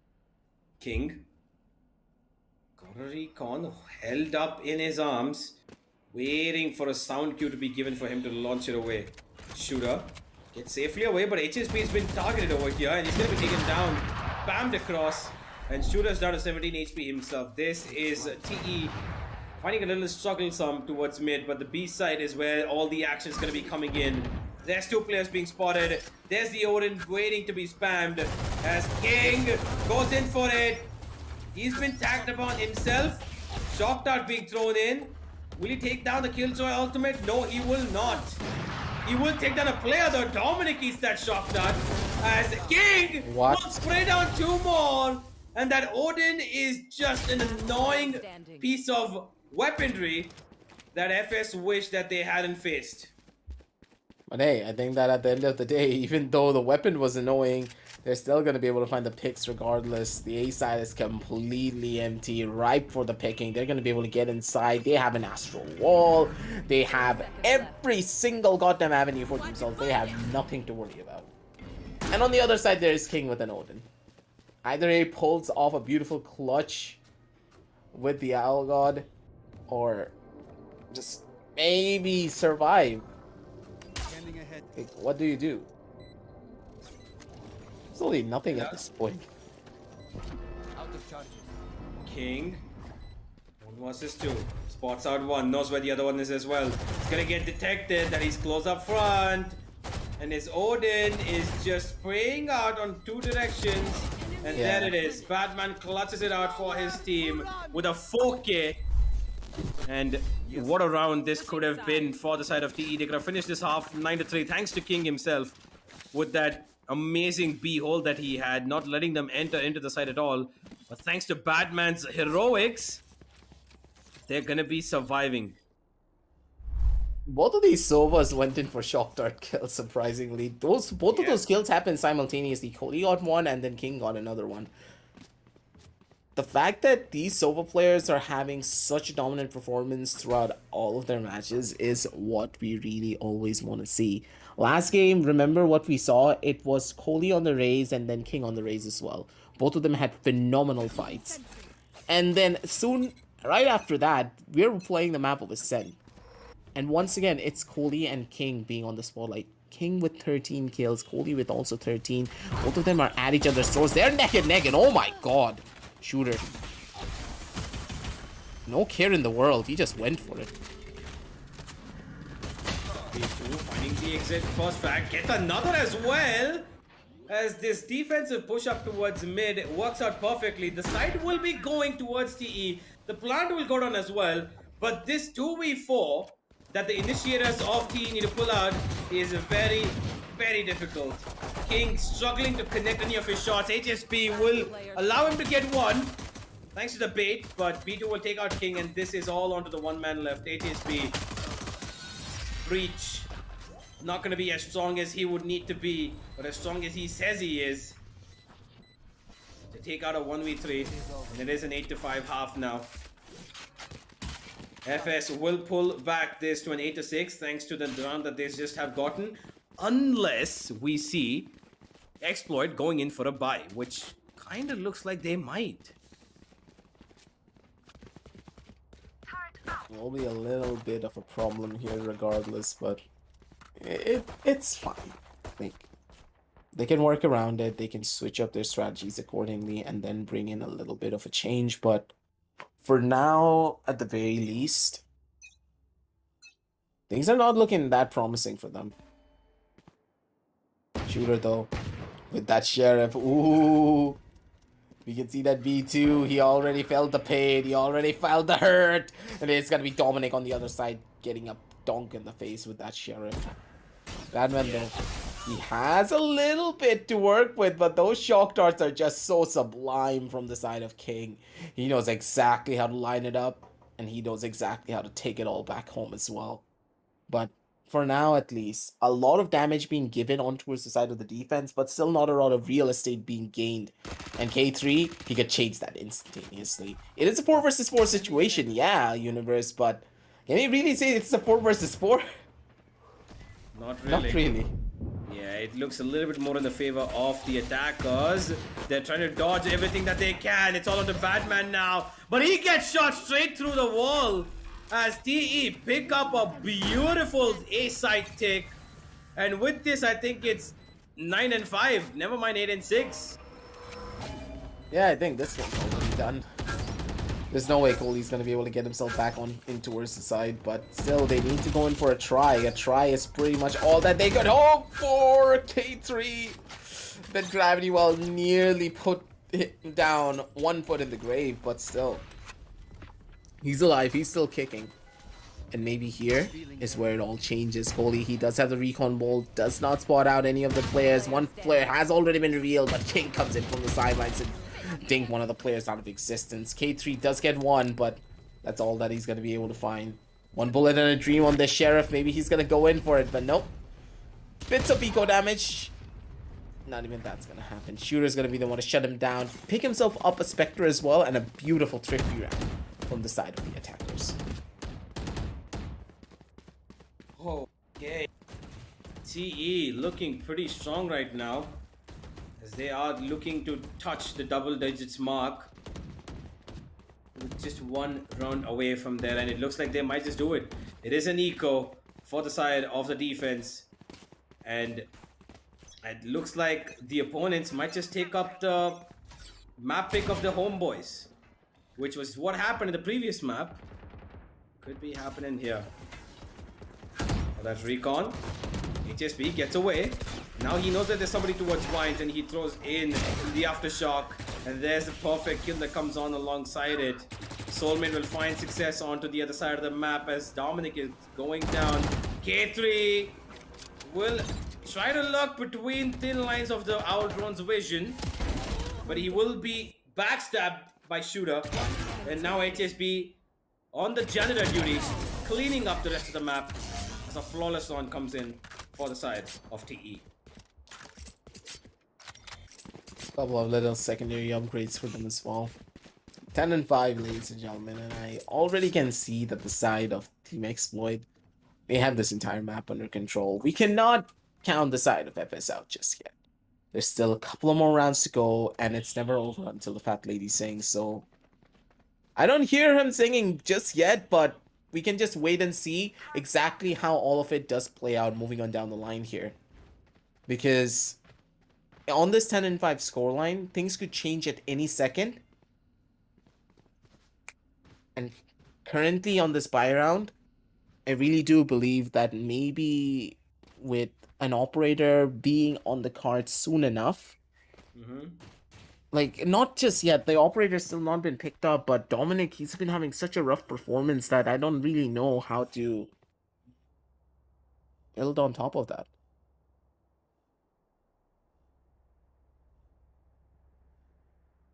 We can expect from the side of FS right now is to try and play a little bit more as a team, because they have been giving a little bit of that in the last 2 rounds that they did win on the attack, but on defense, after winning that pistol, which they did pretty well, the next round was just unfortunate individual plays going away from them. And if you look at the overarching storyline of every single player on FS, Dominic is just not able to, pull his weight right now. He's just being left out in the air, and he's not able to hold on to anything with just 1 kill to his name. Yeah. Sometimes when your Jet player is having such a rough time, I think that he just needs a big pick-me-up. You know that very well. No, I don't. What, No. you never have bottom fragging performances? I'm not gonna. I will neither agree nor disagree to that. Yeah, that's what I thought. For now, though, at least I really do think that it's gonna take them a little bit of time to try and figure this one out. So at the same time, let's just figure out exactly how FS are gonna be playing this one moving down the line. 10 and 5, no operators whatsoever. An operator could be the thing that makes it or breaks it for them, but they have not really built up their economy to pick that weapon up. And now they're stuck here in this sticky situation where they're either gonna have to play completely defensive and not go in for any form of a push, or they could just go willy-nilly and be like, hey, we have guns. Why don't we just start pushing every single avenue possible and maybe catch our opponents off guard? Because they are in very predictable positions. And I tell you this all the time when it comes down to these double initiator breach-based compositions, that you cannot allow your opposition to be the ones to dictate the pace of the engagement. Because if that breach gets every single angle for themselves, that's just gonna get even harder. And these are the type of plays that you really need to do. Force them into uncomfortable spots. Do not allow them to get into a position where this breach utility can finally work out for them. The fact that they did do that just put them in the better positions here in general. TE, even though they're getting a couple of kills now on this 3 versus 2, it's not looking that good for them. Spike down mid. HSP's left alone. Dominic's gotten King towards mid, and there's a spike being dropped as well. This shock dart's gonna bring him down to less than half HP. And there it is. It doesn't matter that he's got another kill. FS need the rounds right now. The rounds are what they're gonna find. One of them at least. 10 and 6. A huge bridge still to be gone over. 4 rounds. They are lagging behind. And because of those 4 rounds, TE have a little bit of room to play with. They can afford to lose a couple. Maybe 2 rounds at the max, but not more than that.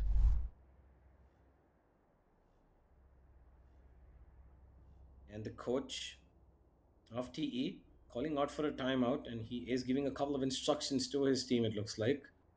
While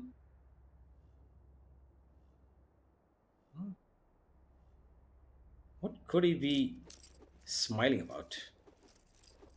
I mean, he's definitely happy that his teammates have made a comeback. Yeah, he's just here for the ride. He's just like, yep, E-Boy's got this. Nothing to really worry about. I know. A couple of technical difficulties here and there, but if we're able to survive it all, then what are we even worried about? So now that we do see a little bit more of a switch up on towards the other end, I do think that, hey, FS, they're looking quite good. They're looking quite fly, and maybe, just maybe, this could be the little bit of a break that they needed. FS moving in aggressively towards B. Dominic's been used as a good positionary player, and he's gonna be able to get one. That recon is gonna allow him to maybe get a win. No, it won't. He's gonna be taken down. Dominic taking an unnecessary fight. He could have just gone away.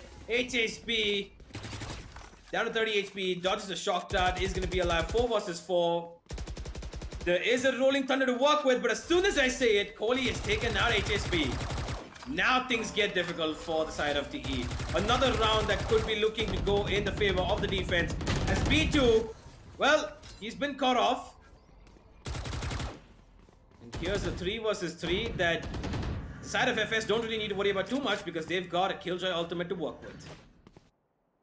I can jump their way down, but look at Badman in his positions. Badman, this should be a free kill for him, and he's gonna be able to get the freest kill of his entire life.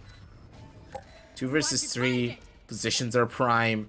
Killjoy ultimate is on the cards, but I don't think they're gonna use it anytime soon. 1 position reveal, but still no! They missed the shots!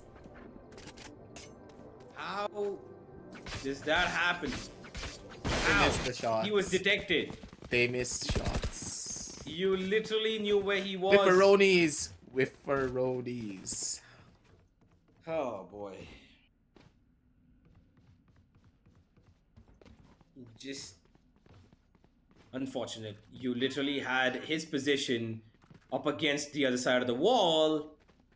Supposed to finish off those kills, man. Come on. FS. You gotta do better than that. It was a 3v2. It was crafted for you to win. But Let's because just call of, it Whifferoonies and just call it a day, okay? well, because of the Whifferoonies, as Aggressive said, it looks like match point is just 30 seconds away. Maybe more. I think that it's this one's done. Shooter gets one more kill for himself. Positions have been revealed. Maybe he's gonna die off here, but even that's not gonna happen. Dominic, he has a Blaze Storm in hand, but that Blaze Storm's not gonna be able to find out much. Coley good for one kill, but that's pretty much it. Blaze Storm's not gonna do out much, and he's stuck between a rock and a hard place. The Aftershock's gonna force him down into the forward vicinities. Coley looking for one more kill, but that Sheriff's just not gonna be able to sing today. Not anytime soon. HSB gets the final. And it's a 12-6, the map of Ascent. It's done. And I think that we could just be looking at Icebox.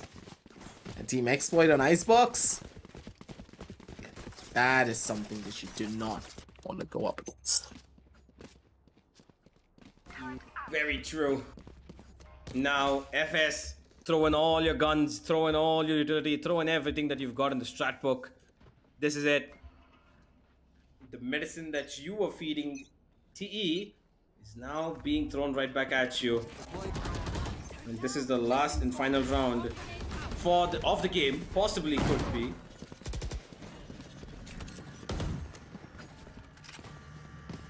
B-side. Be attacked by both spaces. Here goes the ultimate. There goes Shooter. Soulmate end up to a fine two, but Dominic's taking out two of his own. He's looking for more. He's woken up in a bit, but he will be taken down nonetheless. 3 versus 2. The spikes in front of Badman. One of the players has disconnected. Shooter's gone down. It's a 1v1 now. Updoor, looking in the wrong direction. And with that, it's another round for FS. Unfortunately, King is yet again disconnected, I feel. Yeah. He's having those Vietnam flashbacks in the background, but for now at least.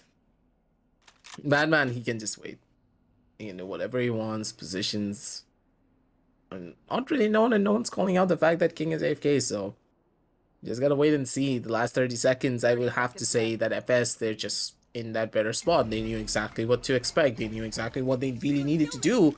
And with their positions being held so beautifully from inside of the site, they just walk straight into their crosser vicinities. That was a good read from FS. And we're able to read your opponents this beautifully.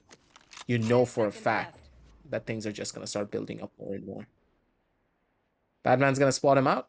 Get the final kill. Pad his stats a little bit more, and that's it. 12-7.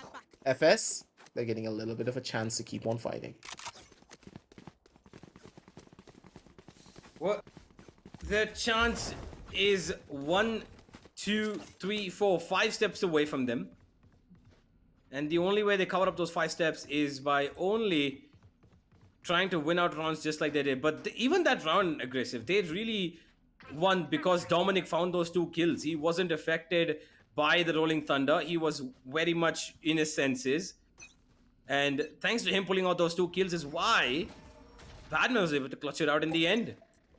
And I'm not quite sure how many rounds like that is going to keep going because it's been a very, very difficult ride for them so far in this rodeo. Dominic, up close and personal. He's got support. Recon's going to clear out any sort of angles that he wants up close. So he knows exactly where Shooter could be on the other side. Shoots across the smoke, gives away his position, but it doesn't matter. As HSB tries to make things a little bit more difficult for FS, he gives a fake of sorts towards a main, which Badman will shut down immediately.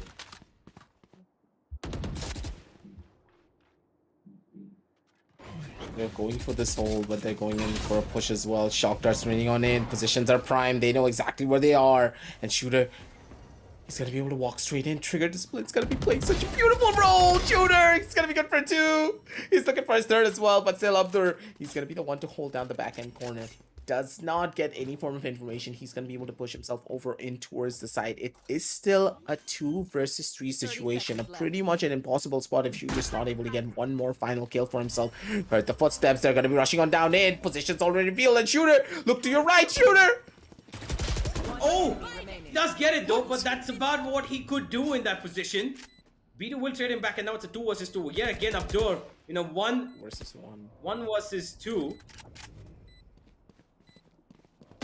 Best. Oh no. They've already lost one of their players, and now it's on to B2. And B2's not going to be able to clutch this one out. Abdur clutches it out for the side of TE as we are going, ladies and gentlemen, to Icebox. Well, Icebox was on the cards for a pretty long time. They tried to hold it down as strongly as they possibly could, but right at the very end, it was just not enough. Ladies and gentlemen, it was the side of Team Exploit being able to dig in deep and finally be able to switch everything out and change everything in for their end. But honestly speaking here, Universe, I have to say, FS, this is not their best performance, especially from the side of Dominic. Dominic, we expected a lot more from him, especially on the attacking side, and the fact that the attacking side did not go in their favor as much just goes to show how beautiful of a team Team Exploit are if you give them that chance to go in for a proper hold. But still, FS, they're still in the running regardless. They did get that 1 point, so if they're able to get one more, yeah, that's going to be the best possible outcome for them. But if they do lose here, I think their chances of making it on down over onto playoffs could just be in a pretty bad state. But let's head on down over towards the match analysis, ladies and gentlemen, relive the entirety of the map of Ascent so that we can break everything down piece by piece of exactly why the side of FS lost. And I primarily do believe that they lost because of the fact that they were way too one-dimensional in the way they approached this map. Double duelist on the map of Ascent is a very, very strong pickup. Every single team in Southeast Asia loves this one. But if you're facing off against a team that knows how to use a double initiator composition to the perfect individual tees, then it's just impossible to use a double duelist and get away with it. You're relying purely on your raw mechanical skill, and if your shots don't hit, there is nothing in this world that can save you, because this entire comp relies on your duelist performing. If they don't perform, you snap your fingers and it's over. Most certainly, and Dominic and Peter didn't really have the best of games this time around. You can see it from their stats as well. Peter with just 10, Dominic with 7. Kohli and Badman were holding on to the weight of the team with 15 and 14 each, but 15 and 16 each, but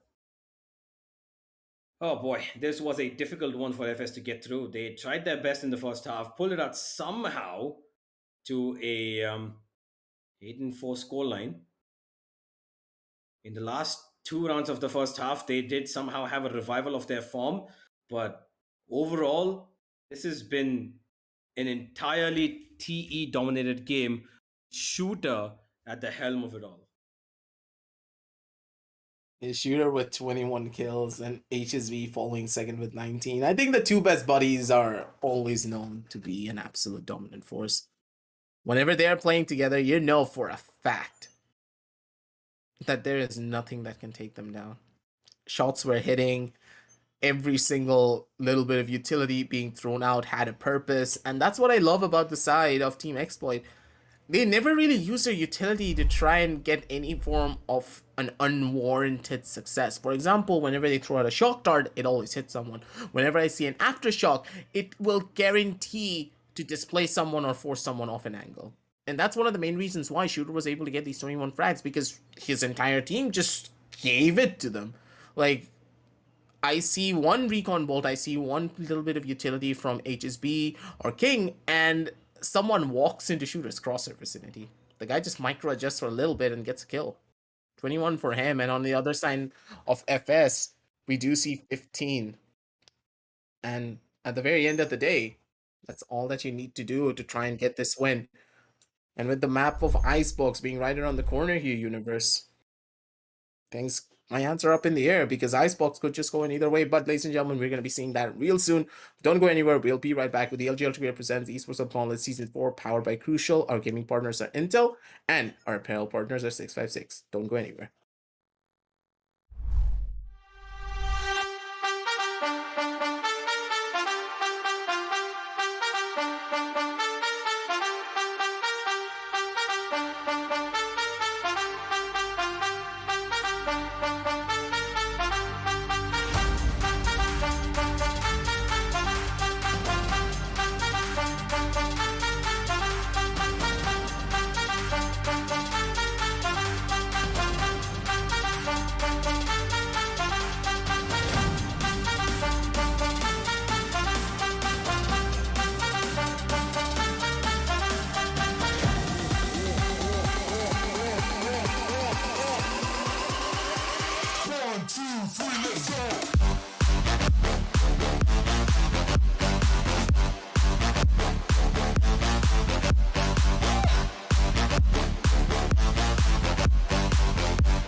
the legends of memory and storage. Crucial brings you the ultimate performance in gaming. Legendary products. Precision engineered. For speed and stability. Crucial ballistics.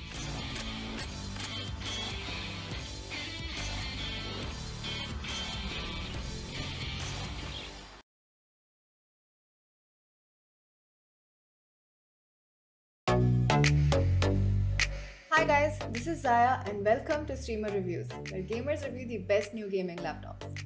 We gamers are always on the lookout to get more out of our systems. If you're looking for a laptop that can exceed your expectations, check out the Dell G15 gaming laptop. Its 11th gen Intel Core i7 processor surpasses my expectations with a max turbo frequency of 4.6 GHz. It also has a game shift key on the keyboard which triggers a dynamic performance mode to maximize the fan speeds to keep your system cool while the processors push harder. The G15 also sports an Intel Thunderbolt 4 port which boosts your transfer speeds to unbelievable levels with its blazing fast bandwidth of up to 40 Gbps. It also lets you connect all your accessories using a single port. It's obvious that this system is designed to go above and beyond to deliver the results that you desire. Get your Dell G15 powered by 11th gen Intel Core processor now.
And we are back, ladies and gentlemen, with the LG Ultragear presents the Esports of Gauntlet Season 4, powered by Crucial, with our gaming partners being Intel and our apparel partners being 656. We're now back with a little bit of a technical difficulty from our own end as well.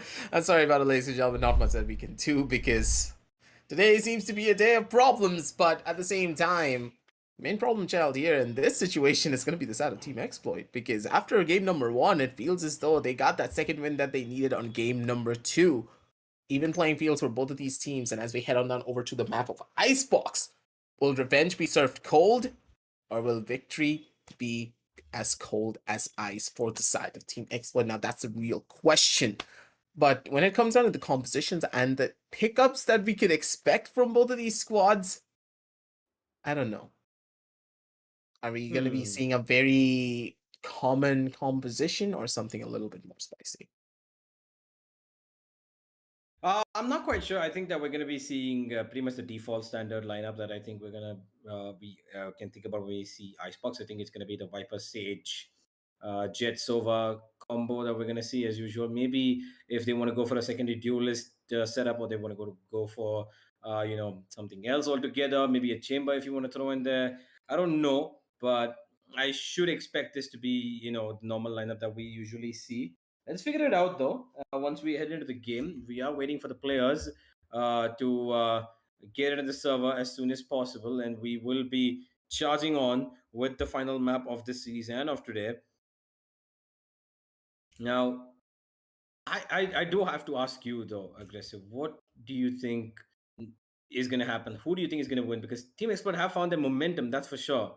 But how do you think FS are going to fare on Iceball? I really do believe that Icebox is one of those maps where FS could just easily take it away, but at the same time, now that Exploit, they have already tasted victory, especially on the home map of FS. It's looking quite tough for them. Icebox as a map and as a whole is a very, very how do I put it? It's one of those maps that does require you to have incredible game sense, and of course mechanical skill for both of these teams are pretty much similar when it comes down to those levels. Team play and coordination is key, and having proper communication is also important. But communication wise, FS, they've been falling apart on the map of Ascent, while on the other side of the spectrum we have Team Exploit, who didn't even skip a beat when it came down to their comms. They pulled off a ton of 1 versus 2 clutch situations, or 2 versus 2s, or even forced an engagement in a 1 versus 1 when all of their players were able to get trades. And you cannot, and I repeat, you cannot get those trades unless your communication is just spot on perfect. And as we're heading on over onto Icebox, it's just gonna be even more predominant. Yeah, I think that we have to try to extract as much as possible from we can. The only thing that we're gonna think about happening is maybe I don't see this being as competitive. I think there's going to be another victory where it's going to be maybe a 13-7, 13-6 scoreline, but I'm not sure whose side this is going to be going towards. What do you think though? Who do you think is going to win this one? Are you gonna throw me under the bus? I thought I'm the one who throws you under the bus on a regular basis. No. How the turntables? How the turns have tabled. And in this case, I would say that I'm gonna hedge my bets on towards Team Exploit. I'm gonna give them the benefit of the doubt just because of the way that they played the map of Ascent. Because after seeing something like that, can you honestly say no to a team that played that beautifully when it came down to a breach and Sova based composition? That is not an easy feat to do on the map of Ascent, mind you. Things can go horribly wrong as soon as you snap your finger. Yeah, things can definitely go horribly wrong.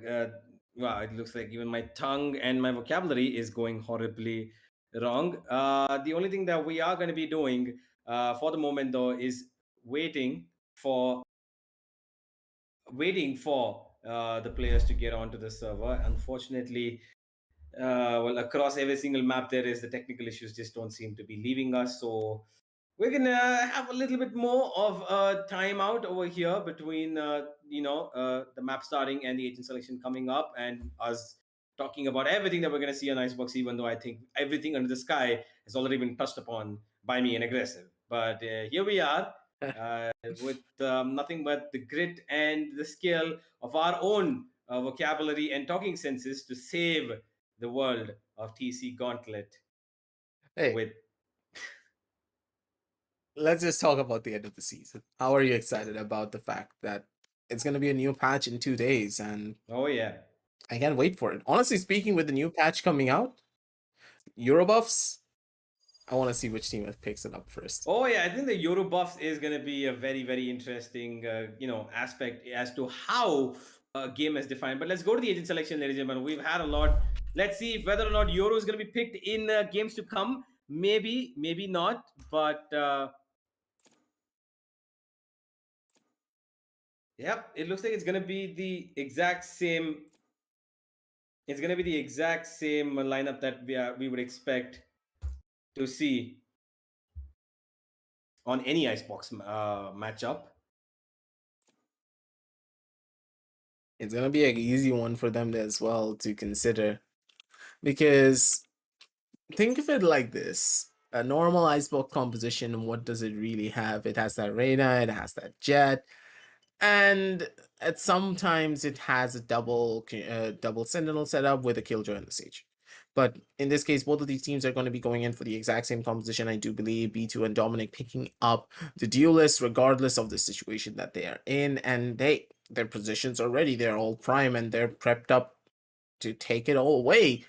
And in this sense, I do see both of these teams just have to play their composition better. Nothing to really talk about, because this composition, we have seen this over and over again. Everyone back at home is probably sick of hearing us talking about why this composition is good as well. You have that Sage Wall to go in for easy plants.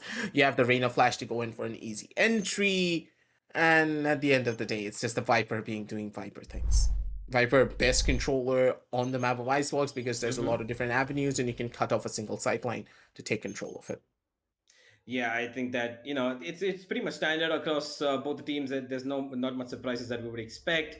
But Icebox as an overall map is a surprise that it's being played right now in the series. I would have expected FS to finish this off, but hey, a lot more Valorant for us. We're gonna welcome it our way as it comes along. Let's move into Icebox, ladies and gentlemen, the final map of today, this series, and of course the month of February. Yeah, the month of February just always feel a little bit too short. Those are the 3 days that we don't have. 28 being the end of the month. Yeah, it's still like, after all these years, it's still kind of hits on the note that, oh goddamn, the month's already ended. Yeah, February is the shortest month, so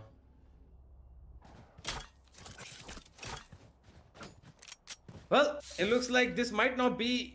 It might be the shortest month, but this is definitely going to be a long game. So let's figure it out as soon as we move in. There is a mid-hit coming in over here. An interesting development in the first round itself. Walls being put across both sides. And this is side of FS taking on very different approach. Soulmate is still alive on the side, but the plant will go down nonetheless. It doesn't even matter. As B2 towards Kitchen is going to go down to Abdur. Abdur gets another onto Dominic as well. Both the duo flying out of the server right now. And here's Shooter whiffing a couple of shots with the Sheriff. But the side of TE have the entire map under control. Unfortunately, we've had a little bit of a disconnection issue for King, and that's exactly why Kaushi Oh my god. is Hello? Distraction tactics. No, that's not distraction. I think his mouse disconnected. What the hell just happened? It's a replay that, please. I gotta see that all over again. Good god, what the hell did I just witness? Wow, No. that was That has got to be one of the best things that I've seen in the entirety of this game. In the longest of times, I have to say. Who needs a flash when you have an actual body of a Reyna to be the flash for you? Oh boy. Yeah. We need flashes here out, man. Come on. It's the Reyna. She can't buy a flash on the first round because she bought a double kill. So she's like, oh, let me be the flash for you. A game, multiple prospects indeed. Entertainment, skill, and now HSP's gone. This has the potential of being the longest series we've had so far because of technical issues, not because the games are actually long. Yeah.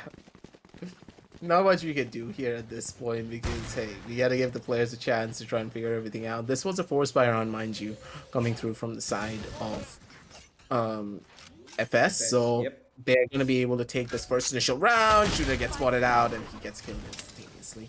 1-1 on the scorecard, ladies and gentlemen. Nothing to really talk about here. They got the plan down, they got everything out. It's good. Yep, the force buy worked for them. And we've got a game on our hands in the early stages itself. 1-1 we start off, and the side of TE are yet again on an eco. They're gonna have to wait. Maybe pull some magic out of the bag in this round by 1, maybe 2 kills at the max. Drop a couple of weapons, hope for the best, and then start off your journey in the next one with a buy round. So just gonna see if they're gonna be able to do it though. Oh, is he gonna be spotted? Here's the question. Yeah, he's gonna be spotted. He's gonna be taken down. He almost took out the Reyna, but there is a heal available because it's thanks to the Sage. Dominic. His smoke does not really connect, but oh, Abdul is actually on top of the wall, but he even got taken down. B2 saves his Sage, and there's Dominic taking out another. HSB goes down. Now with that, ladies and gentlemen, 1 and 2, FS Esports have a flawless round on their hands and have a good momentum built early on into this game. But this is where things get a little dicey for them. They've got a couple of Spectres and a Guardian on Batman to work with. What's with the obsession with the Guardian suddenly with Batman? He's played it across all 3 maps, even when he has had money to buy Vandals and Phantoms. Guardian's just a good weapon, dude. I mean, I love agree. Guardian, personally. I agree. Guardian is a good weapon, but I think this is a Guardian that he picked up from Shooter on that first round. from the first round, Yeah, sorry, the second round. B2's gonna get an easy kill on Takashi as Abdur trying to deny the plant, not gonna be successful in it. Soulmate will be able to take down 1. Soulmate will be able to take down 2. 3 versus 4 now as Abdur is lining up his owl drone to come and clear out kitchens for his teammates.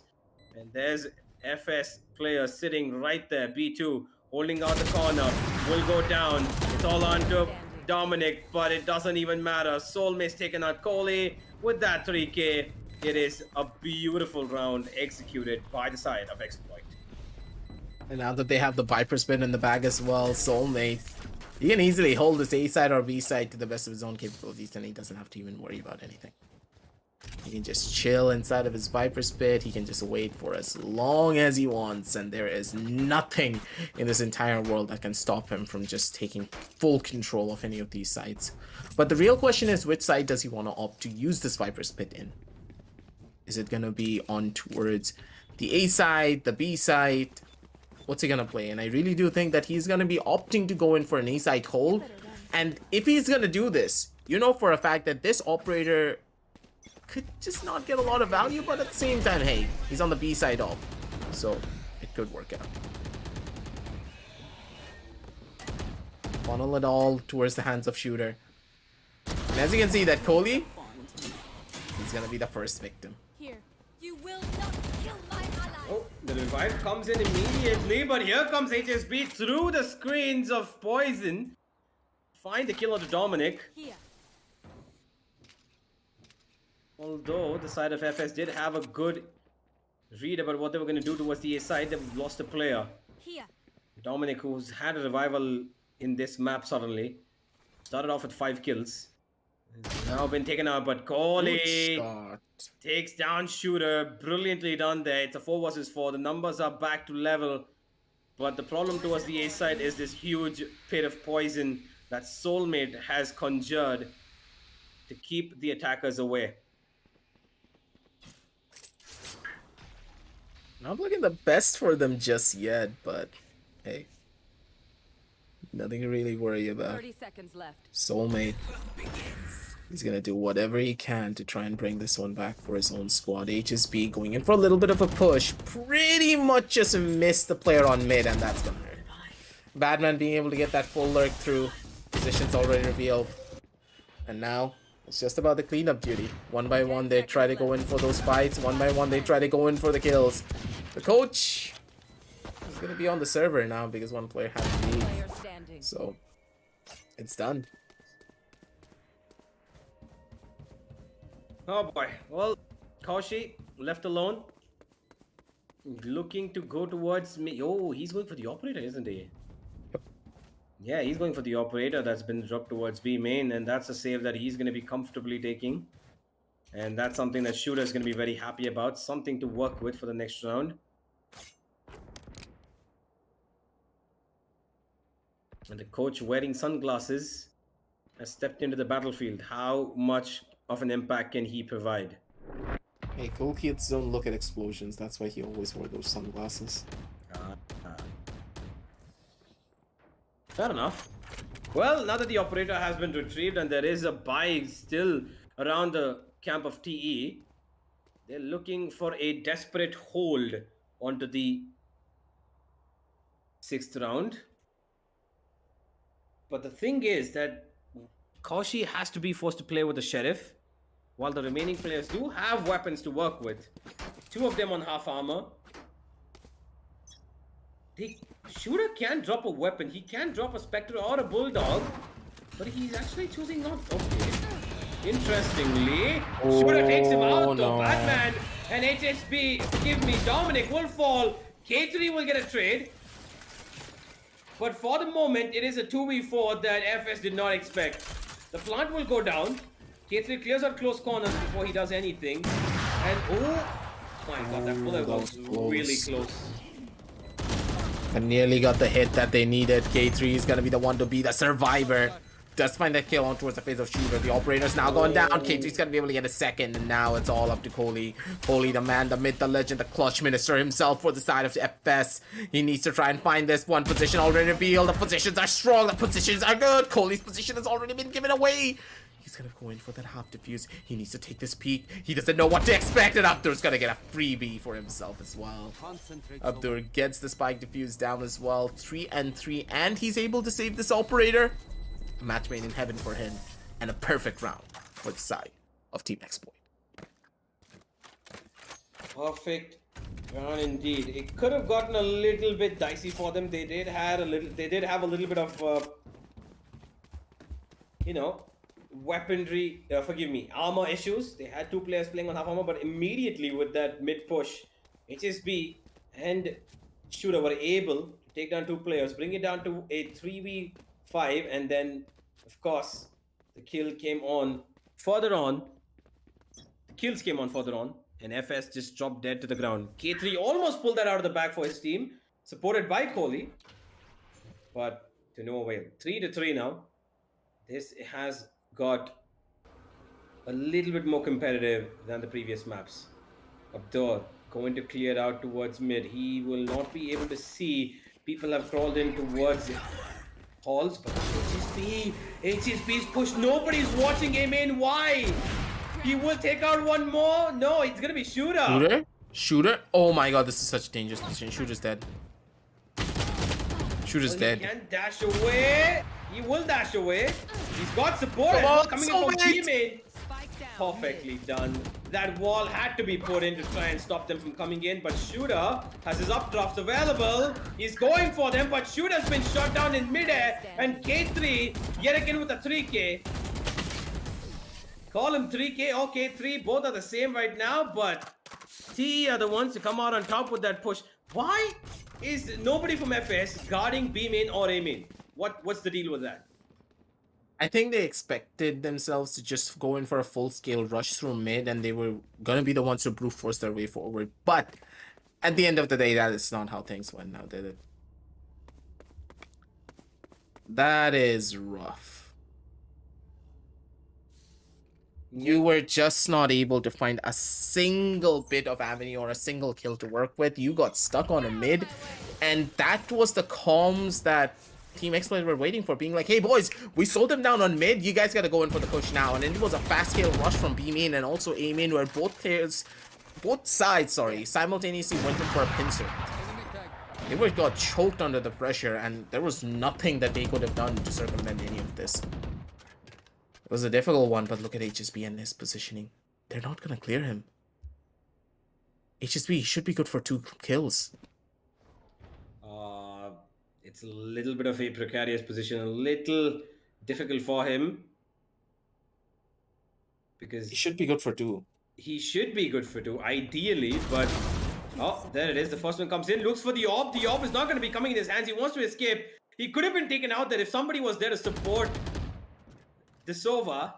Unfortunately, Kohli was left alone. And now it's all on to Dominic to try and pull something out of the... Look, where is that recon? Oh, that recon came in from mid. Okay, never mind. Abdur has confirmed that they're pushing in towards kitchen. This is a huge rush in. Look who's standing under them. Koshi. Interesting positioning, but Dominic is just too quick for him. Abdur will take down Dominic right after he gets that kill. But here's Abdur with another 3 versus 2. Soulmate's on the backstab now. You will not. As the revive comes in of Batman, but Soulmate has made things easier for his team. HSB and this crossfire is just too deadly to be dealt with. 5 and 3, and Team Exploit are looking on good, momentous waves right now. They know what to expect and they know exactly what to do. It's a 5 and 3. That's how it all should be at the end of the day. You're able to get a couple of these rounds. If you're able to switch up and get into the heads of your opposition, you just snap your fingers and it's already done and dusted immediately. These are the type of small plays that just start building up more and more and more. And now that TE finally have the avenues to work with, it just gets even better. Ooh. Oh, boy. Oh! Oh, he's actually still able to get away. No. Oh, he gets away with it. No. Dominic had to hit another off draft. I'm not quite sure if he had one. He didn't. Koshi taking out one more, puts in the mechanism into a mix. The cogwheels are working in the favor of TE still. It's a 3 versus 2. But Kohli has an ultimate and 2 shock touch to work with. But it doesn't even matter. Shooter with that operator shuts him down, and Soulmate trades off for Shooter's death. That is going to be another round for TE. And this is just brilliant stuff. They need to get this operator though, so Ngoshi's gonna go and pick it up. Soulmate. He's just gonna wait for his buddy to pick up the operator first. Get that orb plant. And now he has a Viper's Pit. So the defensive rounds are just gonna get even stronger. Yeah, this was an opportunity for them to win it out here. If they won this round, then hey, it's a 5 and 4 scoreline. 5 and 3 scoreline, mind you. What am I saying? It's a 5 and 4 scoreline where they could have circumvented the Viper's Pit, and even if they lost out against the Viper's Pit, that will not be in the equation for the following rounds at all if Soulmate is not able to get a couple of kills. So the fact that he has this Viper's Pit now, that's gonna put the tally on a 7 and 3, and already the side of TE, they're on clear waters, because you gotta remember they're on the attacking side of Icebox, and this map is not really as attacking favor as a lot of people think.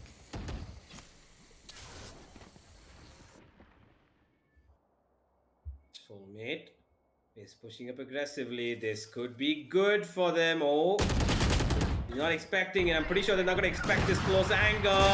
But Soulmate pushes out and he gets deleted. P2 will get deleted himself as well as Shooter. He's a little too ambitious for his own good. Koshi will stop them in the tracks for now, but they have taken control of information offside. They're clearing out every corner thanks to Kohli's drone. They have no idea where Koshi is. That could be an enigmatic informational display for them that they are not looking to be very keen about. Abdur gets 2, and there comes Koshi! Okay. No! Oh boy, that was okay. Okay. Part of the plan, boys. Part of the plan. Indeed. Yep. We did not see anything at all. Warning shots. Warning shots. Okay. Warning shots. Yep. You never shoot a person on the back. Yeah, you gotta let them know that you're shooting them and then shoot them. No, you gotta make sure they look you in the eye before you kill them. Hey, I'm shooting you. And then you shoot him. But that was interesting developments here.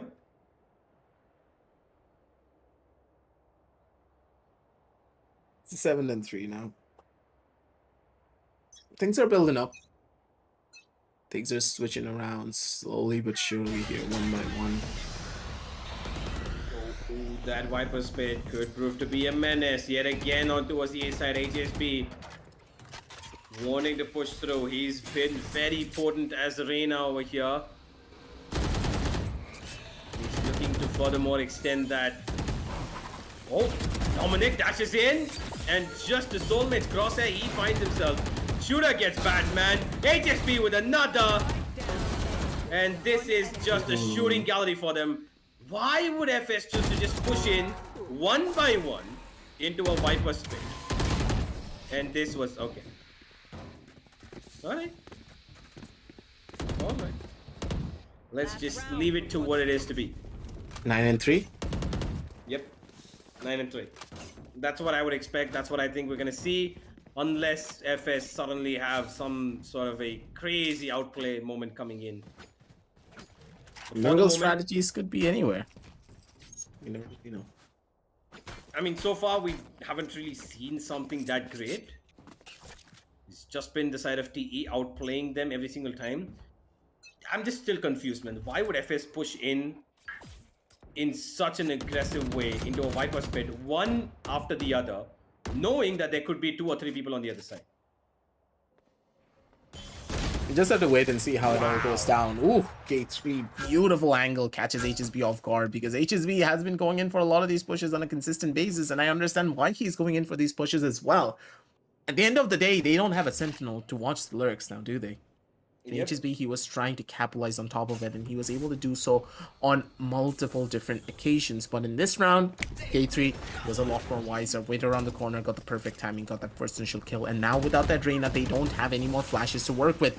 A-side ripe for the picking, and they can easily go in for this plant. A good shock dart gets a little bit of chip damage on towards the Reina. B2's gonna be hurting a little bit, but not too much though, because now they're holding down the sidelines. They're trying to break down the walls to see what they can find.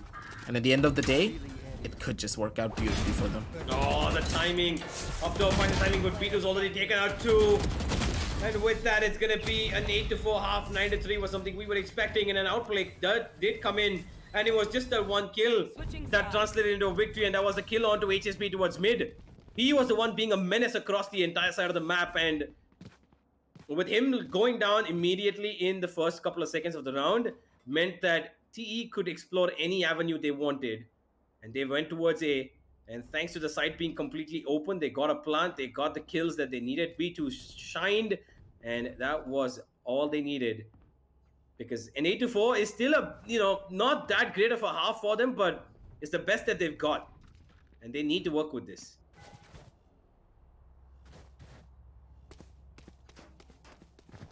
Ronaldo. Let's see how they're going to be pushing their way down forward in this round in particular. 8 and 4.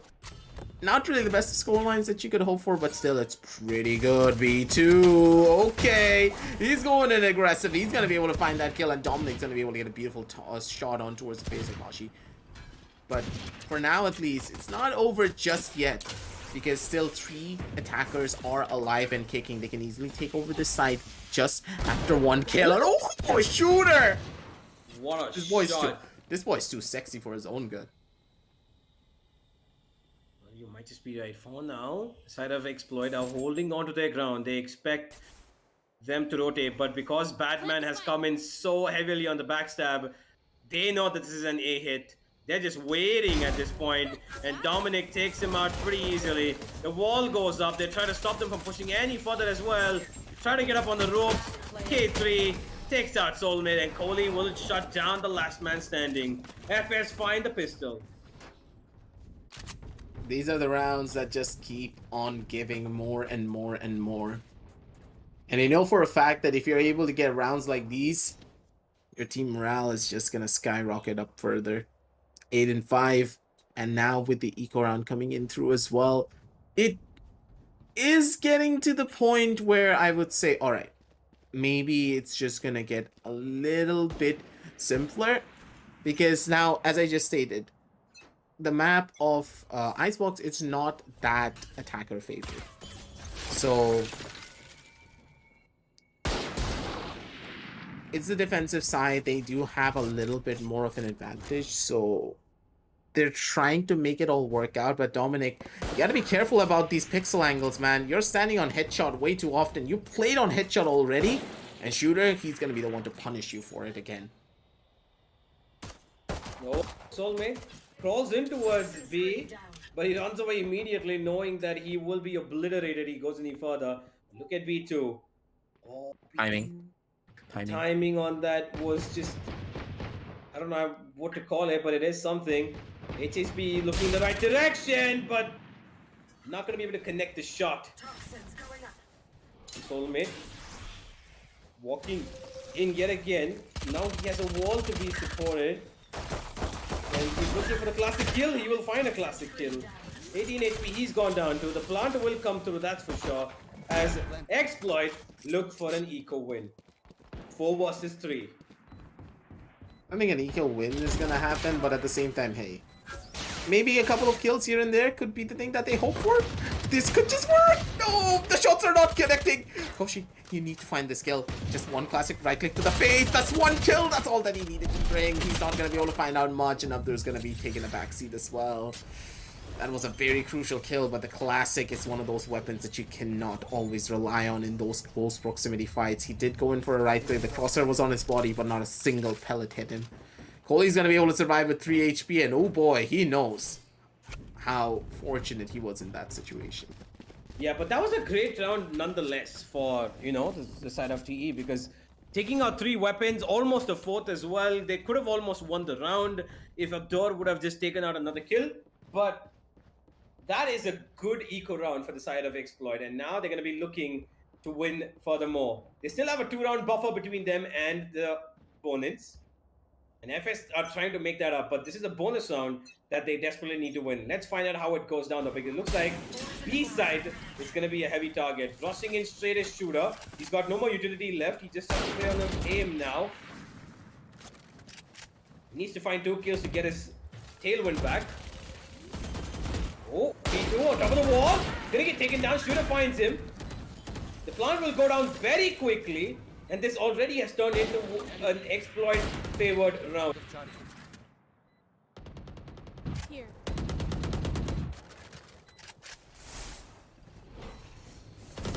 Turning things around here. It's gonna be the buyout for them and Shooter. Oh my god, that swing was absolutely gorgeous. Batman's gonna be able to take down Shooter though at the very least, but still HSB. He's still in the trading game. He's still in the area. He's still gonna be able to good for 1. He's gonna be good for a 2nd as well. Beautiful shots from the side of HSB. He's able to get all of the revenge kills as much as he possibly wants. And right at the end of the day, if you're able to find those frags, if you're able to find every single one of these kills, you know for a fact that your team's gonna be performing. 9 and 6 on the scorecard here, right here and right now, universe. And I think that FS, they're knocking on death's door. If they lose this round, you know what's gonna happen to them. Yeah, they lose the round. It's pretty much tada bye-bye for them, I think. Journey well in the TC Gauntlet. At least for the playoffs type of stories being said. Dominic! He gets a good kill on the Shooter, who unfortunately misses his shots. Oh, Soulmate spots out B2. B2 is immediately going to be going back. He does not want to take that fight and give away the A side for free here. As Kohli starts out towards mid, has got nothing to see. Finds 2 people. Right here. And he's called it out to his team. K3 is holding out. But he also is going to have to be a little bit more patient as to the kills that he's going to be finding. 4 versus 5. There is nothing to support them in terms of ultimates right now, except for the Reyna ultimate, which is more self-sustaining than team sustaining. And it's not even going to work. Koshi going straight for the wall over there, not caring about the left lane. While Uptor and Soulmate do the work. The flank. Do they know about Play 3? I'm not quite sure that they know about him. Abdur is expecting it. Oh, it's over. Oh, the timing. K3. He needs to walk out and find that kill onto Abdur. And he most certainly will, I believe. It's gonna be an easy kill. Yes, it is. And it's all onto... Oh, no! He had the perfect opportunity! Oh, He needed to get no. the first kill on towards the face of the Viper and then the second, but it just happen, and they're gonna be able to go in for a full defuse regardless. 9 and 7 on the scorecards. The revive does come online as well. Timing is one of the worst things in the entire world, and the fact that K3 was able to go in for that late lurk just completely threw off guard. Another round being given away here, and these rounds start stacking up. TE could just be looking at the barrel of something they cannot be expecting. There is a buy across both teams for now. Shooter is probably going to be playing on his blades while Koshi is going to be stuck with the Sheriff. So let's see how this turns out for this team. They are playing a little bit fire against water right now, and Kohli is going to be putting down the water onto one part of that fire. Shooter has been silenced. There is Source no of the fire. Yeah, there is no revive available, but it could be if they go for that B-sided orb or the A-sided orb. Whenever they want to go and revive Shooter back, that should be the play that comes in, because they need Shooter with his blades right now. Ooh. Positions are good though. HSB, he's on the top and nearly gets caught out by Kohli. He's stuck on headshot. His position was being given away, and now he's going to be taking a back foot for that one. Ooh, B2. Beautiful readjustment on towards the face of one. Him being able to find that kill was just so crucial on that part, and now this one Viper wall is just being an absolute menace on the side. Koshi nearly gets a beautiful headshot down on the ones. Not going to be able to go in for that swing and get his second though. And it's all up to HSB. Knows where one player is. Positions are being given, but still B2. He's on prime spots! But still not gonna be enough, because the other Reyna is just way faster than you. 9 and 8. And with that, another round going in the favor of FS. One more round for equalization. And I really do believe that this one round could just be coming here almost instantaneously. There's not really a lot of buys at the side of the side of Team Exploit can even go in. Yeah, they do have one Vandal on HSB, which I'm a little concerned about, because he probably won't have enough money left. He probably will want for a drop in the next round, but I think that half armor Vandal, a hero Vandal in this round, could prove to be a little disastrous for their economy, for his economy in particular. And HSB is shut down immediately. B2 will get another. Koshi goes down. And with that, FS Esports are back in the game. 9 and 9 we're looking at in just a couple of more seconds, ladies and gentlemen, as the fight continues on Icebox. Oh, B2. A little too reckless over there. Could have ended in his life being stripped away from him. He's gonna be okay. 3 versus 5. Ultimates galore on the side of the defense, which they are going to be utilizing for the next couple of rounds. Because here, they want to settle it down with as much less force as possible. And as soon as I say that, B2's lost his life. He versus 4 now. They have a Viper Spit to work with. Are they going to activate it is the question, though. 2 weapons picked up. All onto Soulmate. They just have to find it. K3. Difficult corner, but he still makes the most of it. Looking for a third, not going to get it. Up door will only be good for 1. That's going to be level score right now, ladies and gentlemen. 9 and 9. And FS are back in the game.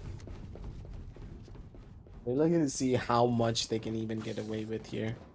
Oshi, though, he knows he needs to take a little bit of a pause for his entire squad, because they're not really able to recollect themselves. They had a pretty strong lead, giving themselves over towards the second half. It was an 8 and 4 scoreline, and now it's a 9 and 9. You lost out on 5 big rounds. And after taking such a loss, yeah, that pressure is going to start building. I really hope that they have some sort of strategy being developed in this timeout, because they desperately need it. Giving away these many rounds in a row, something that TE are not usually known to be doing. Especially after the good Ascent map that they had. Looks like Icebox might just be the Kryptonite. And then seems as though Revenge is best served up cold. The perfect map for FS. all of their players are performing. Both of the duelists are able to get so much value throughout all of it. The fact that B2's been so aggressive on multiple different fronts and actually getting away with a lot of these kills just goes to show that, hey, one map is nothing. Yeah, but honestly, K3 is the MVP here. 24 kills, he's sitting on the lone as a Sage, and he's been getting 3Ks almost, every other round. Hey, that's part of his name. Yeah, exactly. He's just living up to what he stands for. For now, the B side has already been taking control of in a huge map control way. HSB gets another, and that should be the end of this round. But K3, he's taken out a revive on towards mid, while Soulmate is aware of this. He's wanting to backstab them, and there's Kohli getting 1 kill thanks to the Hunter's Fury. But Soulmate's luck could be make or break of this game. He needs that 1 kill, and he needs to just hide away after that, because then it throws in the point of distraction. There we go, and that's exactly what he needed. Abdur gets another, Soulmate with 3, and no matter what happens here, it's a TE round for sure. Final kill from the side of Shooter. The guy's been having a pretty rough game. You can already see it from the scoreboards as well. He's been taking entries. He's been doing a really good job of getting his team onto the side, but when it comes down to him getting the frags and surviving until the round ends, he is just in a pretty tough spot. 12 and 17. To have your Jet in such a sticky situation, it's not the best. Yeah, it most certainly is not.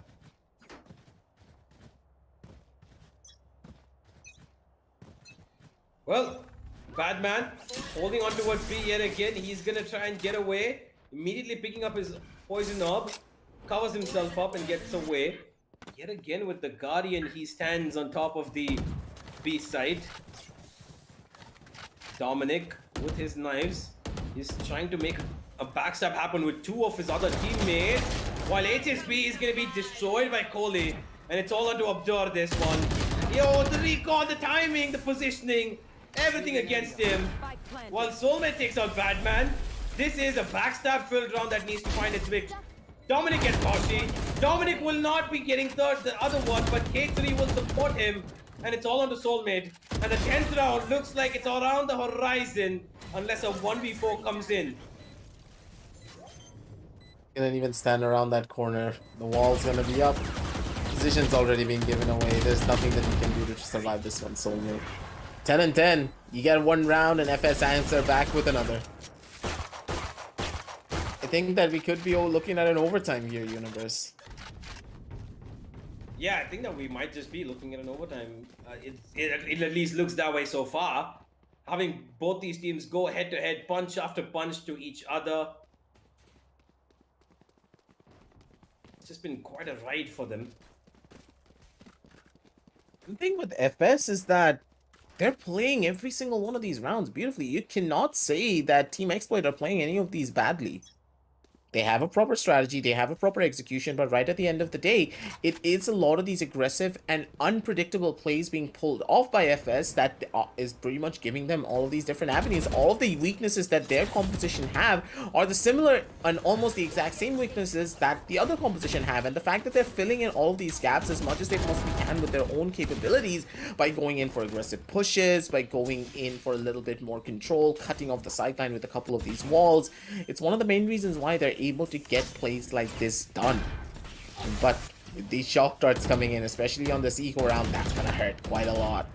The 11th round could be coming around right around the corner, but Dominic, he's possibly gonna be the one who sends him forward. Oh, ooh. Wait, what? How? He just turned it out on its head. Dominic was looking pretty good. He got 3, but his teammates were not able to capitalize, and now it's all onto K3, and he needs to find another clutch to make this work. Sees one, knows where the other is as well.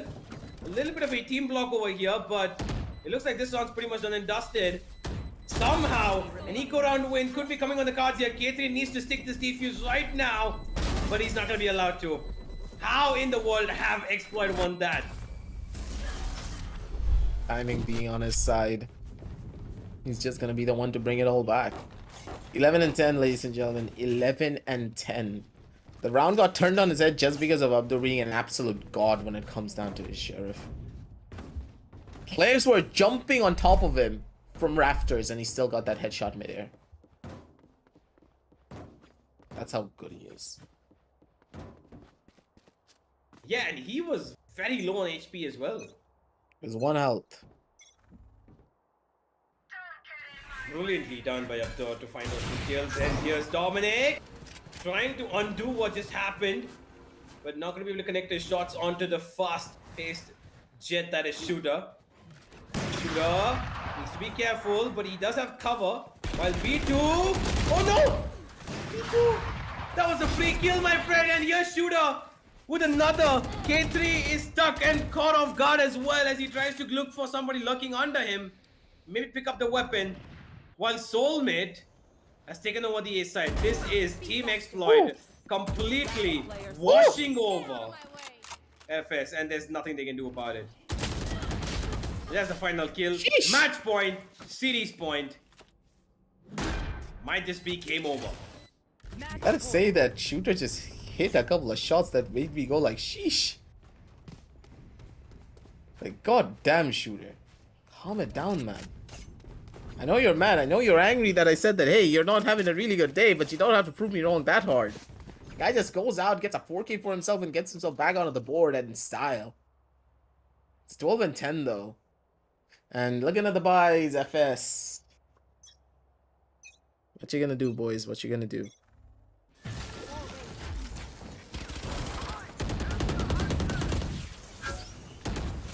K3 stuck. Oh, K3 stuck. Good night, K3. We will miss you. Oh God, don't push this boy. Don't push him. Kill my ally. Just chill. Just chill. Let him go. Let him relax. Oh boy. Batman's taken out one, K3 with another, as FS try to stay alive in this series. This is a 3v3 now. Here. Batman. Oh, did he spot him? Here. I'm pretty sure Oh, he did. He did. HSB's gone. Yep, he is. Burst of the Bulldog. Pretty good, but Soulmate finds Batman thanks to his lurking on the kitchen. And now it's a 2v2, which is... Who's going the to be- attacker? Who's the defender? I don't Hello? know. It's going to be chased on towards the A side, it looks like. The A side is completely empty, but FS have no idea that they have been rotating all the way across their own spawn. They're still scouting out B. And as soon as this plant goes down, 30 seconds left. here they come. Spike The planted. final run in this series, the final way that FS can maybe stay alive in this competition for the playoffs. This is do or die, ladies and gentlemen. That made absolutely no sense whatsoever. But hey, at the same time, if you're able to get those frags, that's all that you need. That's gonna be one. Ooh, Shooter. I think it's done. I think we can call it, right? Or should I jinx it? I'm pretty sure we can, and yes, we will. Attackers win. Ladies and gentlemen, FS has been defeated. We have TE maintaining their unbeaten streak. And unfortunately for FS, their streak of pulling off just one map from every single series seems to continue to no end. And because of that, we are going to have to see TE qualifying solidly for the playoffs of the Tec Gauntlet Season 4, whereas FS, well, their efforts seem to be going into vain as I don't see them qualifying post this match. Yeah. FS, they needed this win, but it's just not going to be happening for them, not just yet. Let's head on down over towards the match highlights, ladies and gentlemen, one more time. And Team Exploit, they're going to keep their undefeated streak going. 5-0. They're pretty much guaranteed their position on playoffs. No one's going to say that they're not going to be able to make it. But hey, if you're able to pull off living, breathing flashes like this, HSB, nice job, man. I got to try this during my ranked games. Maybe things will work out for me as well. Maybe being the key. Hey, it's an call. interesting strat, the way you Is put it. it? Is it? Well, it is an interesting strat. I think that these players have done a great job of keeping themselves alive in this competition. keeping themselves dominating in this competition. I'm talking about Team Exploit here, who did start off this series looking like they were just going to drop dead, right? It looked like it was going to be a 2-0 after that first map of split. They were just having technical issues, which was affecting their mentality. But then comes Ascent, and what a performance we saw by the boys from Pakistan. It was brilliant to see how good they became in a span of just 2 maps and completely destroyed the competition. Although Icebox was so much more competitive than the previous 2 maps, it was everything that we expected it to be. Moments like these as well, where some things could be questioned by a couple of players and their decisions, but eventually it had to be TE to win it all out. 2-1, be it, it is pretty good.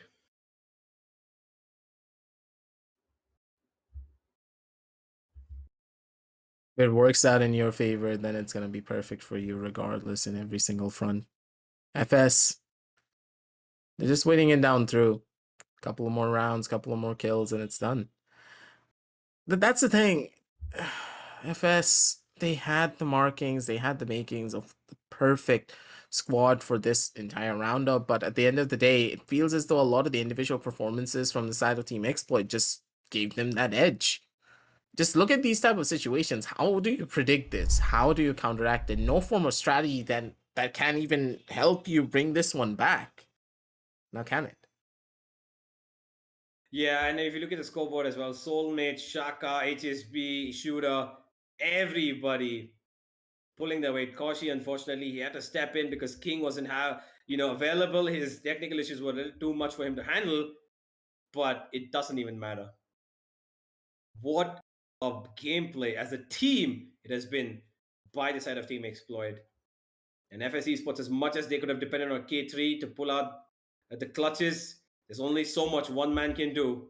28 kills for him, B2 with 16, Coley with 14, Dominic with 17, Badman, unfortunately, with 10. That is what she wrote for us today, ladies and gentlemen.